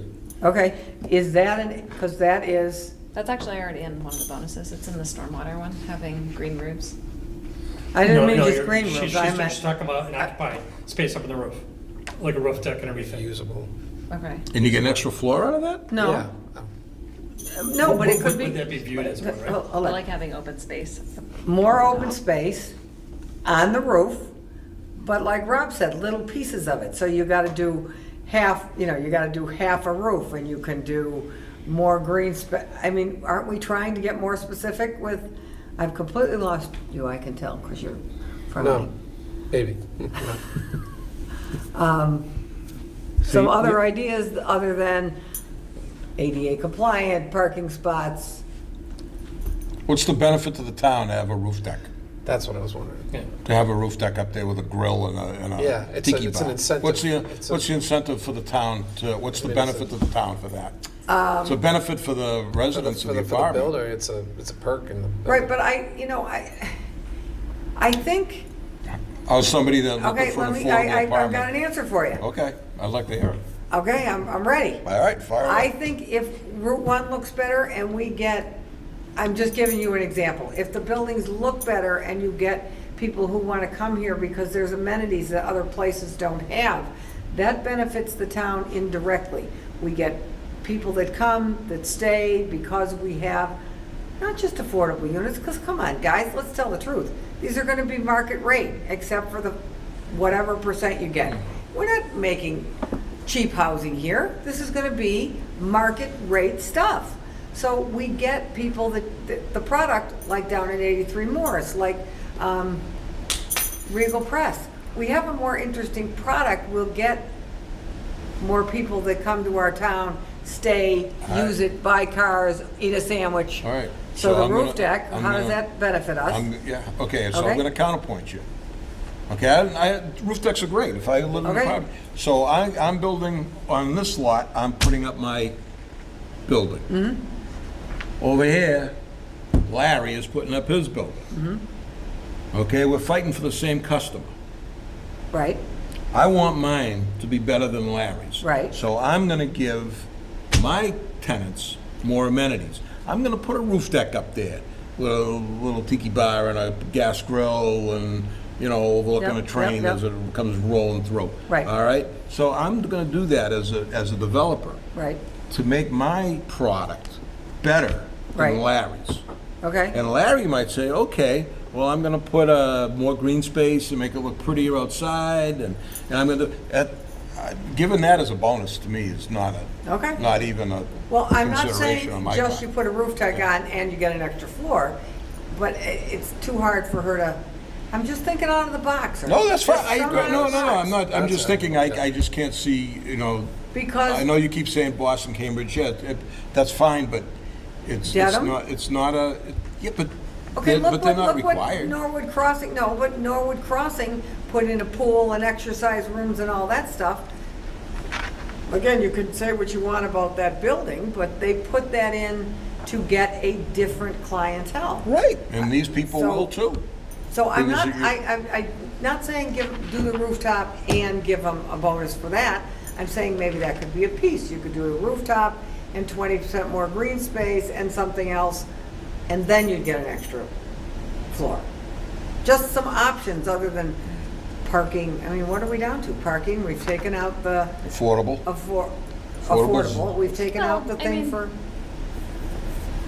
There's only so much that you can address with zoning. I mean, we only have so many levers to pull when we're creating a zoning bylaw. It is really about the public benefits of open space and parking and affordability, and, you know, pursuing accessibility is much more creative than zoning normally entails. The ABs would be the first in the state to do it. But there's a fine line there. I mean, Okay. between what the market is capable of handling on its own. and they'll know that when they're building it. And, you know, what the public interest in creating the zoning All bylaw right. is. Forget the rooftop, I'll stay with the green space. I'll just keep fighting some green space. The next step for this is to get this in final draft form and submit it to the state for pre-review in advance of town meeting. We need to give them 90 days to review it, so it needs to go in the next couple of weeks. We also want to start public hearings, so having a meeting with property owners, affected abutters, and then public hearings with the board where we field these questions from everyone. And give everybody the opportunity to learn more about it and ask questions and all that. Are there any other changes I just have one. besides what we've talked about No. today and that I've written down Do here? you, let me just ask you on your timeline, Sarah, because I know you're busy. Would there be could you redline this by the 18th meeting? So we have one more bite at the apple, as Mr. Bamber used to say? I can- Not that we're gonna make But I major would- changes, but just, That's like the absolute last time that I would be able to accommodate. I really, really need to get it into the state like Right. For ASAP. 90 days in mid-March. So this is why, I'm sorry, I'm being pushy here, but. no, hoping to vote on a no, draft no, of no, this no, I no, need no. you to all, Yeah. like, Focus. if there are any changes you would like me to make, we should talk about them so that I can make them and then be on. Right. No, we On the understand, move to the state. we're under the gun here. And we're talking about the one with the red lines on it, correct? 3A, yes. Yes. Right, because I've got another one that's exactly the same, but different font. Right, so just for the purpose of 3A, that's really where 3A. our time This is. is one, most recent. Right. Are you comfortable I just like to look at this with one and compare everything we it. haven't talked about? Because I have You're no comfortable memory. with that? All right. So now we're gonna I'll undertake, read it again, but I was, so now we're gonna go through the same mechanism with regard to the accessory housing I units. just keep them from my own. Yes, but More or that's less. not as heavy a lift. So it's not as heavy a lift. Is anybody else, as far as, are we moving beyond, for now, the Yep. MBTA zoning? All right, thank you very much for Thank you for laying all it of your down. feedback. There's a and lot of feedback, it sounds helpful like there's a conversation lot of lift. on this. All right, so it looks like we are moving now to the proposed, the zoning amendments with regard to accessory dwelling units, right? And we have a revised draft here, which is considerably shorter, right? Yeah, so Still the some red. changes that were made here really just incorporate, comments from your meeting 2 weeks ago. I changed the language on size, so I removed the minimum square footage requirements for ADUs. That allows the bylaw to be compliant with the proposed language at the state level. And what it does is it allows the building code to regulate that area. Building code already regulates minimum habitable floor area for living spaces, so that just allows the building code to stand on its own without interference from the zoning bylaw. It changed the maximum size to the lesser of 900 square feet or half the gross floor area of the principal dwelling unit, which I think better reflects kind of the housing stock that Norwood has. And I think it would, so when you're talking about how do we define what's an accessory dwelling unit and what's just an extra unit on the site, making a single family a two-family or a two-family a three-family, it really does come down to size and egress. And so I think this language achieves what you all were suggesting and wanting to be really certain that these units are truly accessory to the primary dwelling unit. And then the egress language would allow for just one independent means of egress and let one be through the primary dwelling unit, provided that it stays unlocked and freely accessible in compliance with building code, not preventing a safety issue. I think that's a practical change. It allows for two things. It allows for, I think, more of the units that would be constructed as interior renovations to be permissible. And I think it would, again, it creates that more, I don't know if this is the right word, but it's a more intimate style of housing where you've got access through the primary dwelling unit. And again, it goes to that, this is an accessory unit to the primary structure. It seems more like what we would think of as an in-law, what is, And we that's would really call. what this is all about. That's what we're talking about. But we We're have that in our bylaws now. We do not. People put them in, but we don't have them in our bylaws. That's the whole intention here, really, is trying to codify something that's been ongoing without any sort of oversight. Right, but for I a shouldn't long say they time. have them in our bylaws. They're allowed because they're in-laws without second ways of egress, right? Okay, that's it. Or, I mean, there's a huge demand for these types of units. Now, even more so after the pandemic. And I saw this just fielding calls, right, day in and day out. People are not as interested in congregate care settings for their aging relatives, right? So there's some pretty strong incentives for families to try to find ways to have this accessory dwelling space, on their own properties. The difference between an ADU and a guest suite is the kitchen, right? So these reasons that people want to be able to have these units, it's a pretty powerful incentive. And if we're not legally permitting them, I think that creates a natural disincentive for people to do permitted work with the proper levels of oversight by the town. This is Homewood. Respectfully, Sarah, I see this, we could maybe tighten up the in-law thing, but to allow for a separate unit, 10 feet away, 10 feet setbacks, right? That's what you've got for setbacks, right? It is, I just am completely opposed to putting up extra buildings in yards. In-law is a little different. Again, I have Phil in my head, careful what you wish for, like I think on Railroad Ave, where they just put a walkway through and then they, I think this could go wrong on in so many directions. best intentions now when I want to have my mother-in-law stay in in this unit in the back, but then she's no longer here, and then I'm going to rent that unit. And I think this can go wrong in a lot of ways. I think it's too close. Then what about the house that's 6,000 square feet?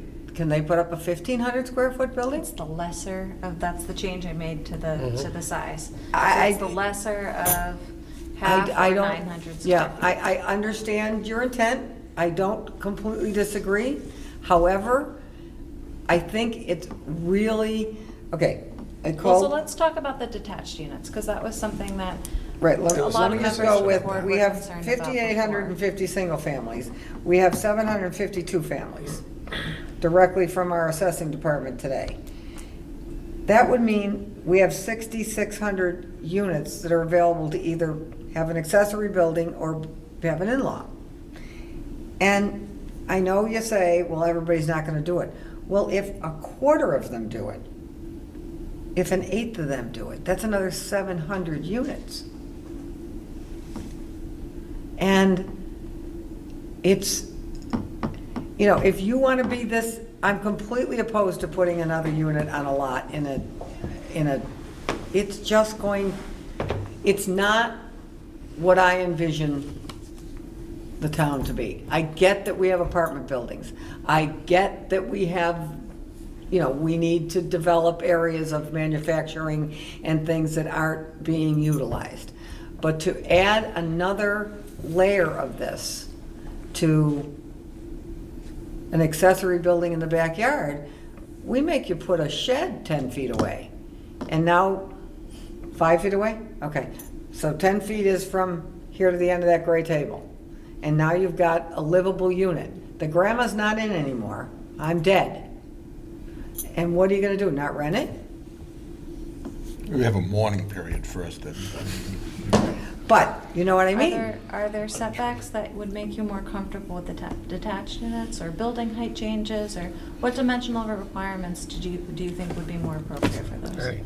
I could not agree with Mrs. Homewood more. I am absolutely opposed to this. I don't mind somebody putting an addition on their house, coming in the ZBA, putting an addition on a house for an in-law apartment, if it, you know, meets and works out. I completely agree with Mrs. Homewood. I am absolutely opposed to building an accessory building for that purpose, for the many reasons, Mrs. Homewood. It's a slippery slope. Grandma moves on to nursing home or whatever, and we rent it out to a guy, and I know it's small and all that, but I totally agree with Mrs. Homewood. I'm opposed to any accessory building for that purpose. If I was a neighbor, I would not want that. It's not zoned for it, and I'm opposed. You want to put an addition on, fine. I do have a question on these things, and you being a ZBA expert can tell me as well. What happens with a basement? I mean, there's a lot of grandma moves into the basement, or the kids move back home and they move into the basement and they put a kitchen down there. I know the building inspector, sometimes they put illegal kitchens down there. I know of a few where there's illegal rentals in people's basements. That happens, I get that.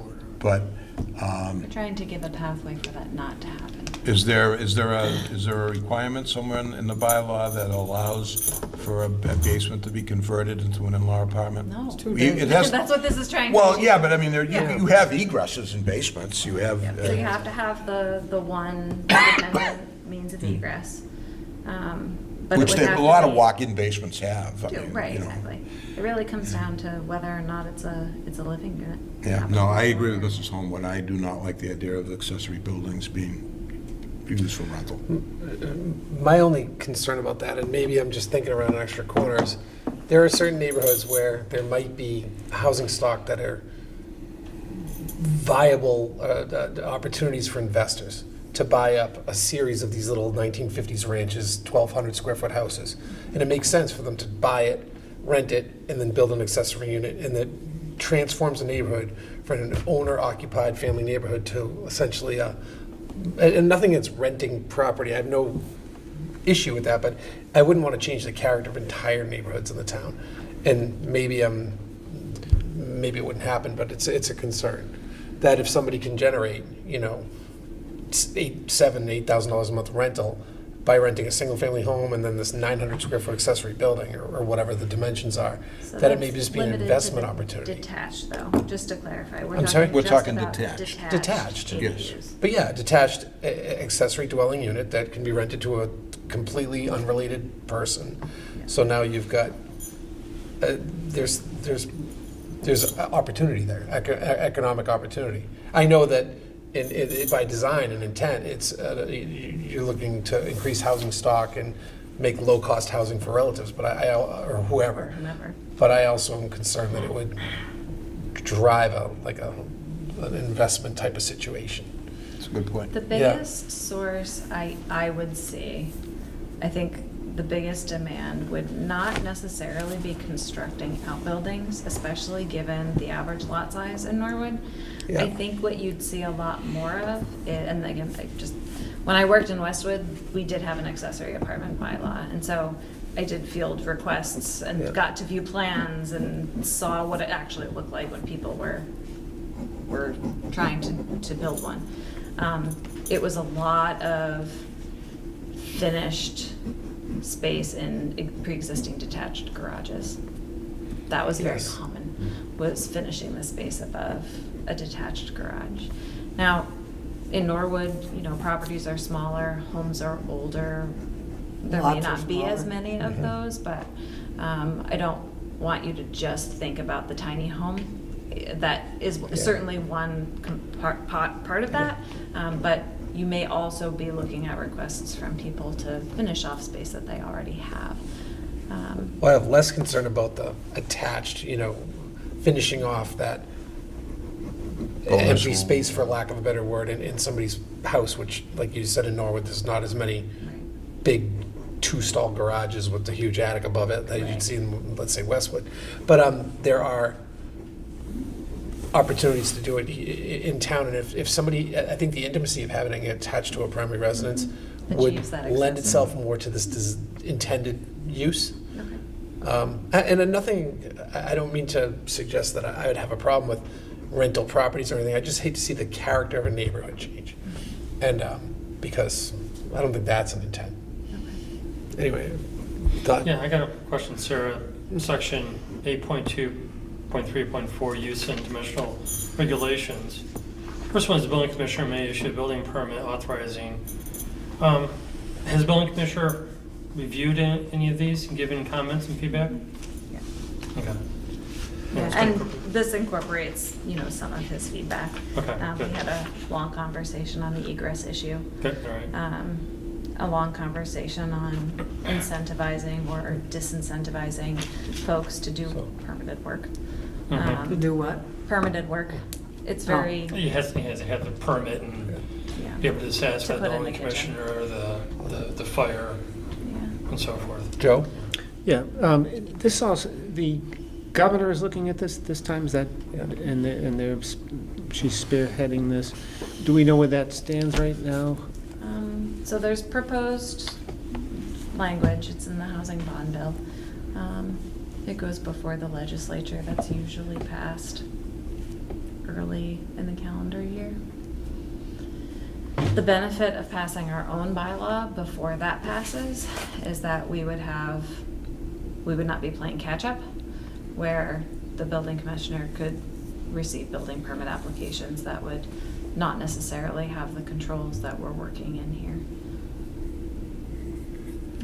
We are not allowed, in that language, we wouldn't be allowed to require special permits.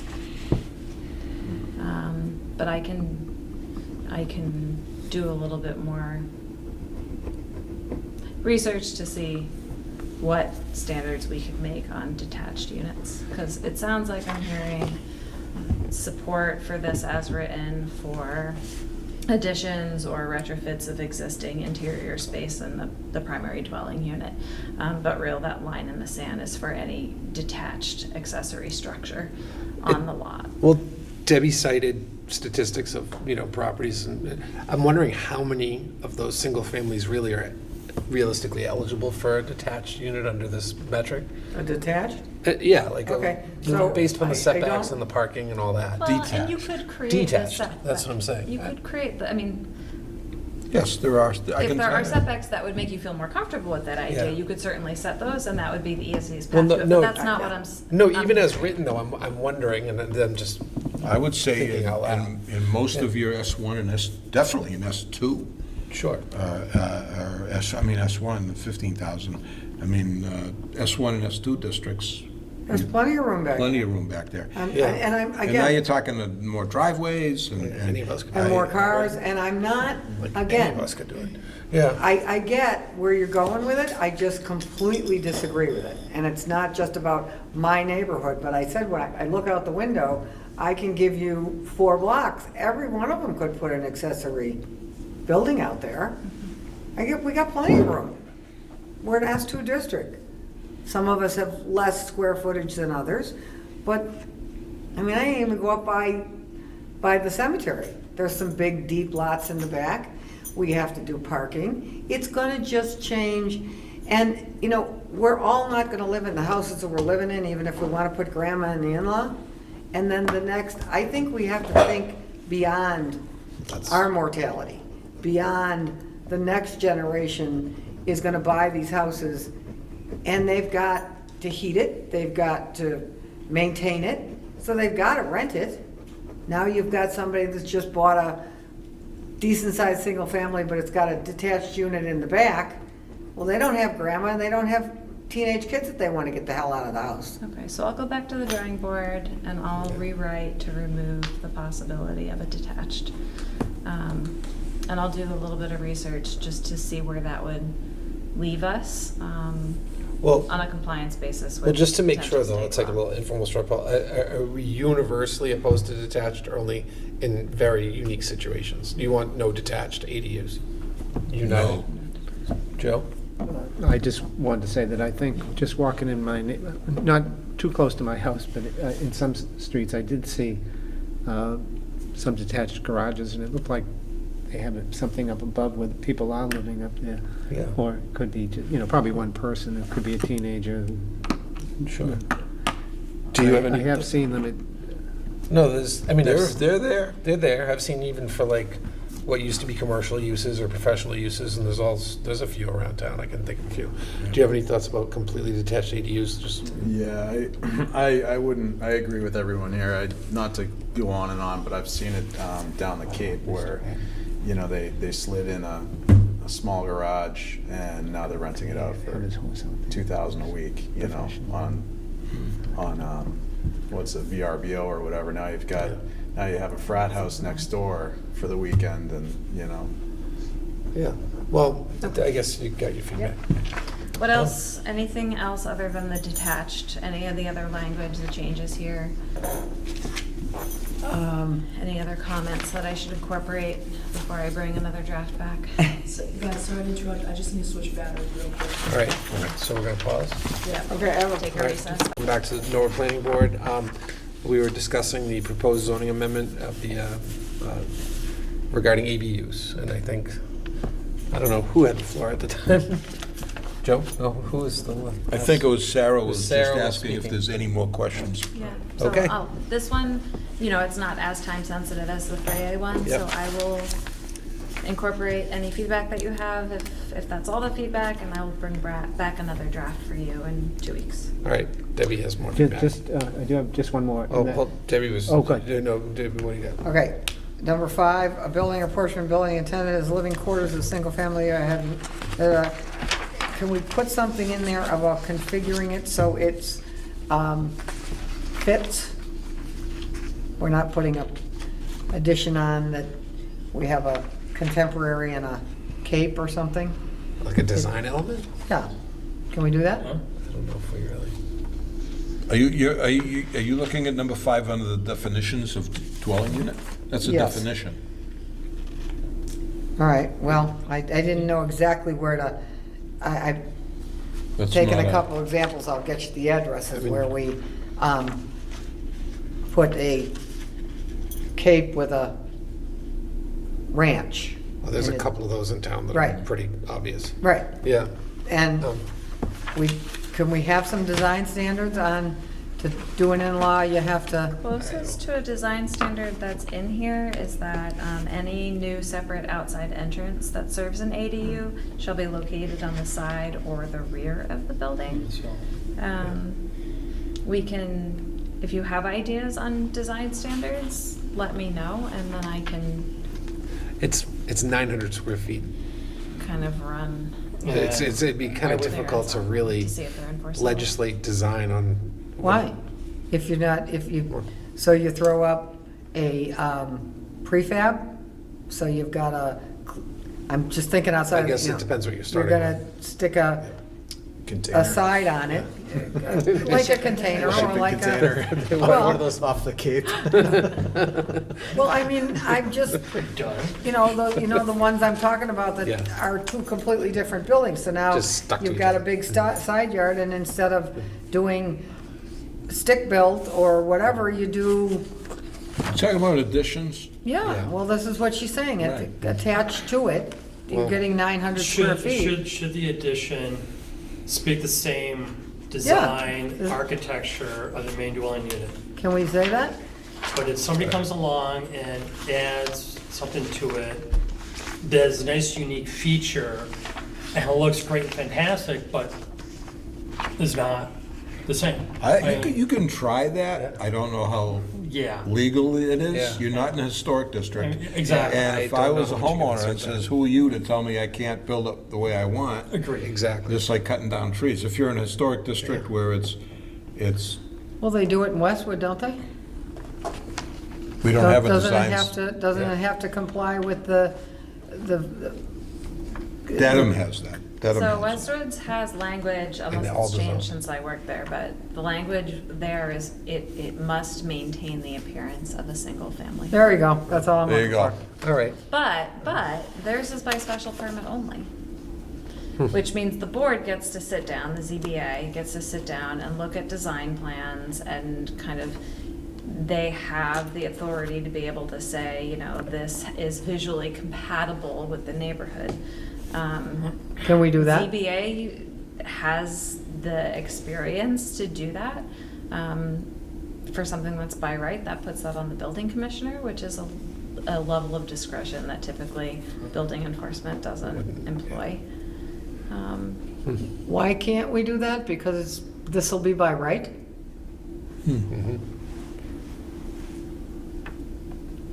But I think you could put it in there. I'm But just playing devil's but advocate here that if they want a it's the building variance. commissioner that's gonna be responsible for enforcing it. if they want a variance on setbacks, they're going, still going to the ZBA, correct? Yeah.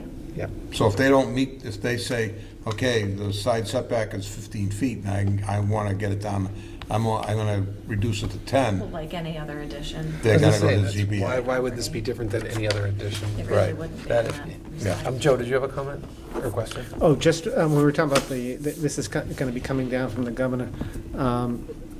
Is that going to be, it comes down from her, and she'll be writing the rules for us, kind of, that we would have to follow, whatever that is? Is that what we're looking at this time? Trying to get ahead of that. Yeah. So that, See, we're going to see this again anyway, right? Whether we do something about it now or sometime in the future. but are we going to, it's still, there's that pesky legislature and Senate she's got to get through. She doesn't just get to bang this on high. I feel like, well, the state's gonna make us do it, so let's jump right in here and, I get In what. fairness, this has been a priority for the last couple of years. I mean, towns are moving in the direction of legalizing this in response to, one, existing standard practice. This isn't like a brand new idea. This is something that's been a recommended best practice statewide for quite some time. But it's a response, you have a lot of people who say, yes, we know that there's a housing crisis, but we don't want to see more apartment buildings. you know. But we're not this is- saying that. This is part of a response to say, okay, you know, these are gentle, kind of modest density increases that don't result in the neighborhood character. But we had change. 2 hours of discussion on, we're adding on another 5, 10, 1,500 units. We're not saying that. Fair, but this is We're- not, it's just, I'm just saying it's not, I it's not a understand new what, idea. I understand that, but to say that we're just trying to not make new housing is not true. We just spent 2 hours on this thing, that we're going above and beyond what we said we're gonna do. And because we don't wanna change the neighborhoods with everybody, you know, let's do a little more. I hate using Westwood as an example, but let's do a little more of what Westwood does, and don't let you park commercial vehicles in residential neighborhoods and add on a pimple. Okay, and if you wanna call it, Snow design, you know, you can't have a say in what it looks like, then let's just stay with the continuity of the property. I don't, you know, you're getting an in-law, you wanna have more control over the in-law, but you know, where this is gonna happen is in neighborhoods that have more square footage. And I just think it is a can of worms that we are not Roslindale, we're not Jamaica Plain, we're not even West Roxbury at this point. They're so tight you can't turn around. But you don't get the inconvenience of living in the suburbs to have an outbuilding or an odd-looking building. It does affect other people's property. So if you put a pimple on the colonial next to you, that has an effect on what your property is worth. Got it, no detached ADUs. I got it. Anything else? No, it's not Sorry, just. Debbie, but I get it. I No, really it's get not it. just the detached, it's the attached also. Okay, There's only so much we can do about yeah. preventing people from making ugly additions to their homes, unfortunately. Which I think is true Which- today, that it would be regardless of whether or not it's an Funny, ADU. Westwood Whether gets it's- away with it No and we matter can't. what's inside the So- addition, it's, So as to ABUs and the suggested revisions, Sarah's red lines, is there any more thoughts or concerns? Not to. I've got you- some marching You made your voice I'm very going- clear. I know, Yes. and I'm going to, And the term pimple will, I feel very strongly about this, and for a lot of reasons. For a lot of reasons. You can tell me it's because I don't want apartments, that is absolutely not true. What is true is, down the line, these things are going to be a problem. she wanted, When we got two teenage kids living in it because mom and dad doesn't want them in the house. want to revisit these as bonuses on the You never did that, did you? Rob was curious. No. Use diffuse highly. Are you okay with this? Yeah, Rob, All right, so the can of worms from before is being reopened. If you don't okay, mind. MBTA, we're back to this one. okay. Mr. Bamber and Mr. Patrick have something, I suppose, it's just some concerns to bring up. Yeah, I was just double checking, I might be Yeah. remembering wrong here, but for the bonuses section, if you go all the way to the Norwood Conservation Commission Stormwater Regulations, and B includes one of the following additional components. Give me a page, or no, page. I'm at, there's no page number, but I'm at 6 bonuses, and then you flip the page, and it's Norwood Conservation Commission Stormwater Regulations. Long story short, I thought we might have been talking about not giving them a bonus just to change the black rubber roof to a white rubber roof, basically, kind of giving it away. But we didn't cross that. Sure, so that list, you have to do one of those things in addition to Oh, okay. meeting new development standards under the stormwater. okay.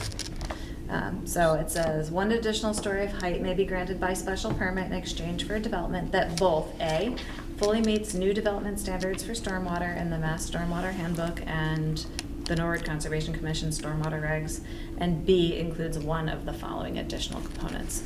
The Okay. new development standards are quite high versus redevelopment Okay. standards, which are quite low. Is that a bonus? Is that a real Yes, benefit, yes. doing The this? redevelopment standards are basically. No, the they new, could- the new They development get sort standards. of better than what's already there. So the New new- development standards are, it's a high standard. And that would also, you feel is a benefit to the town that they do that? Absolutely. Okay. All right. On that, do you mean they don't have to do, they would not otherwise have to do the stormwater to that level? Is that, Correct. And really, in Norwood, we're talking about, it's all redevelopment that we're. Yeah, it's all redevelopment.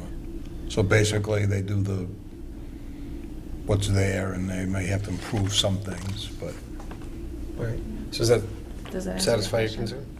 All right, so close and look back on the MBTA, Okay. right? No more thoughts or concerns on that? One quick question. If, like what happened with the hospital, remember, and our guy came in and said, you're putting a 13-inch pipe into a 2-inch pipe, whatever, you know which one I meant. If that happen, I mean, isn't that part of the zoning anyway? They have to, no? Well, that was a conversation that we had in site plan review, and as you remember, it was hard to get them over the finish line to make those improvements. Okay, so let's take, Requiring those new development standards is Prospect. a New much higher development. lift. That's a new That's new development. development. Okay. So hospital those- is redeveloped. Okay, so let's take Prospect then. The pipe down at the bottom, according to Mark Ryan, that's on Prospect, couldn't take the pipe that was coming into it. Isn't that something they have to do? Or do we have to make them do that? That's a question for engineers. I mean, I Okay. think there are probably still areas of, you know, reasonable disagreement between engineers on projects that still meet stormwater standards, and Well, being an engineer, I think that's I probably think one of them. the short answer to that one, Debbie, is the development is building it to the new standards. At the town. They're tying in to a 100-year-old system. Right. You can't make the developer,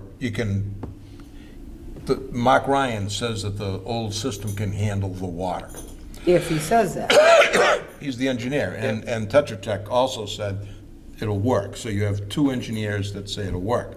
So, So but is the their new, development is to the new standards. so the new one that you're putting in here, which gives them a bonus, is if they upgrade the whole Shamoli? On site, yeah. Yeah, on site, on Yeah. site. Yeah, you can't force somebody to go all the way down the road and do the entire city. Don't they have to do it on site anyway, because it's new development? Well, they gotta, There's two standards, Debbie, new development and redevelopment. I understand And that, they're but this is new completely different. development. All these No. are new development. No, it is No. not. These are all Much- redevelopment. Even that pretty empty rare. parking lot next to the train tracks behind Auto Doctor would be redevelopment. It's been From a blacktop. parking lot to a building? Redevelopment, We're not flushing any toilets in a parking lot. redevelopment. It was once something. Trees have been cut, it's been built, redevelopment. as long Cutting as there's open hot space dog. down, new development. New development, Dean Street. There are the new street behind Tamworth that they're building right now, new development. That's on global. Hospital, redevelopment. tearing down the old building, putting up a new building. All right, all right, all right, all right, all right, all right. I got it. I got it. All right. Thank you for all of your feedback on these. I will make these changes and do my best to actually get drafts out to you sooner than 2 weeks, if you wouldn't mind looking at them and getting in touch with me offline if you have any other questions. Make a motion to adjourn. We have one more, Oh. we have one more agenda item, and that would be meeting minutes from, We don't have any. we have no meeting minutes, We have no wonderful. meeting minutes, All but right, don't so run this- off. I need you guys to sign. Sign. the All right, handout. so we adjourn first, though, right? Make a motion to There's a adjourn. motion on the floor, a second? Second. All right, hold I have a on. question. What, we're Ms. gonna do Solomon. the kennel, the stormwater? No? We're not doing any of that. Okay, we're just gonna stay with these two that I've belabored to death. Yes? All right, You said it. Okay, I did. I did. there's a motion to adjourn on the floor, all in favor? Aye, aye, aye, aye, All aye. opposed? All right, All right. thank you all. Sign. All right.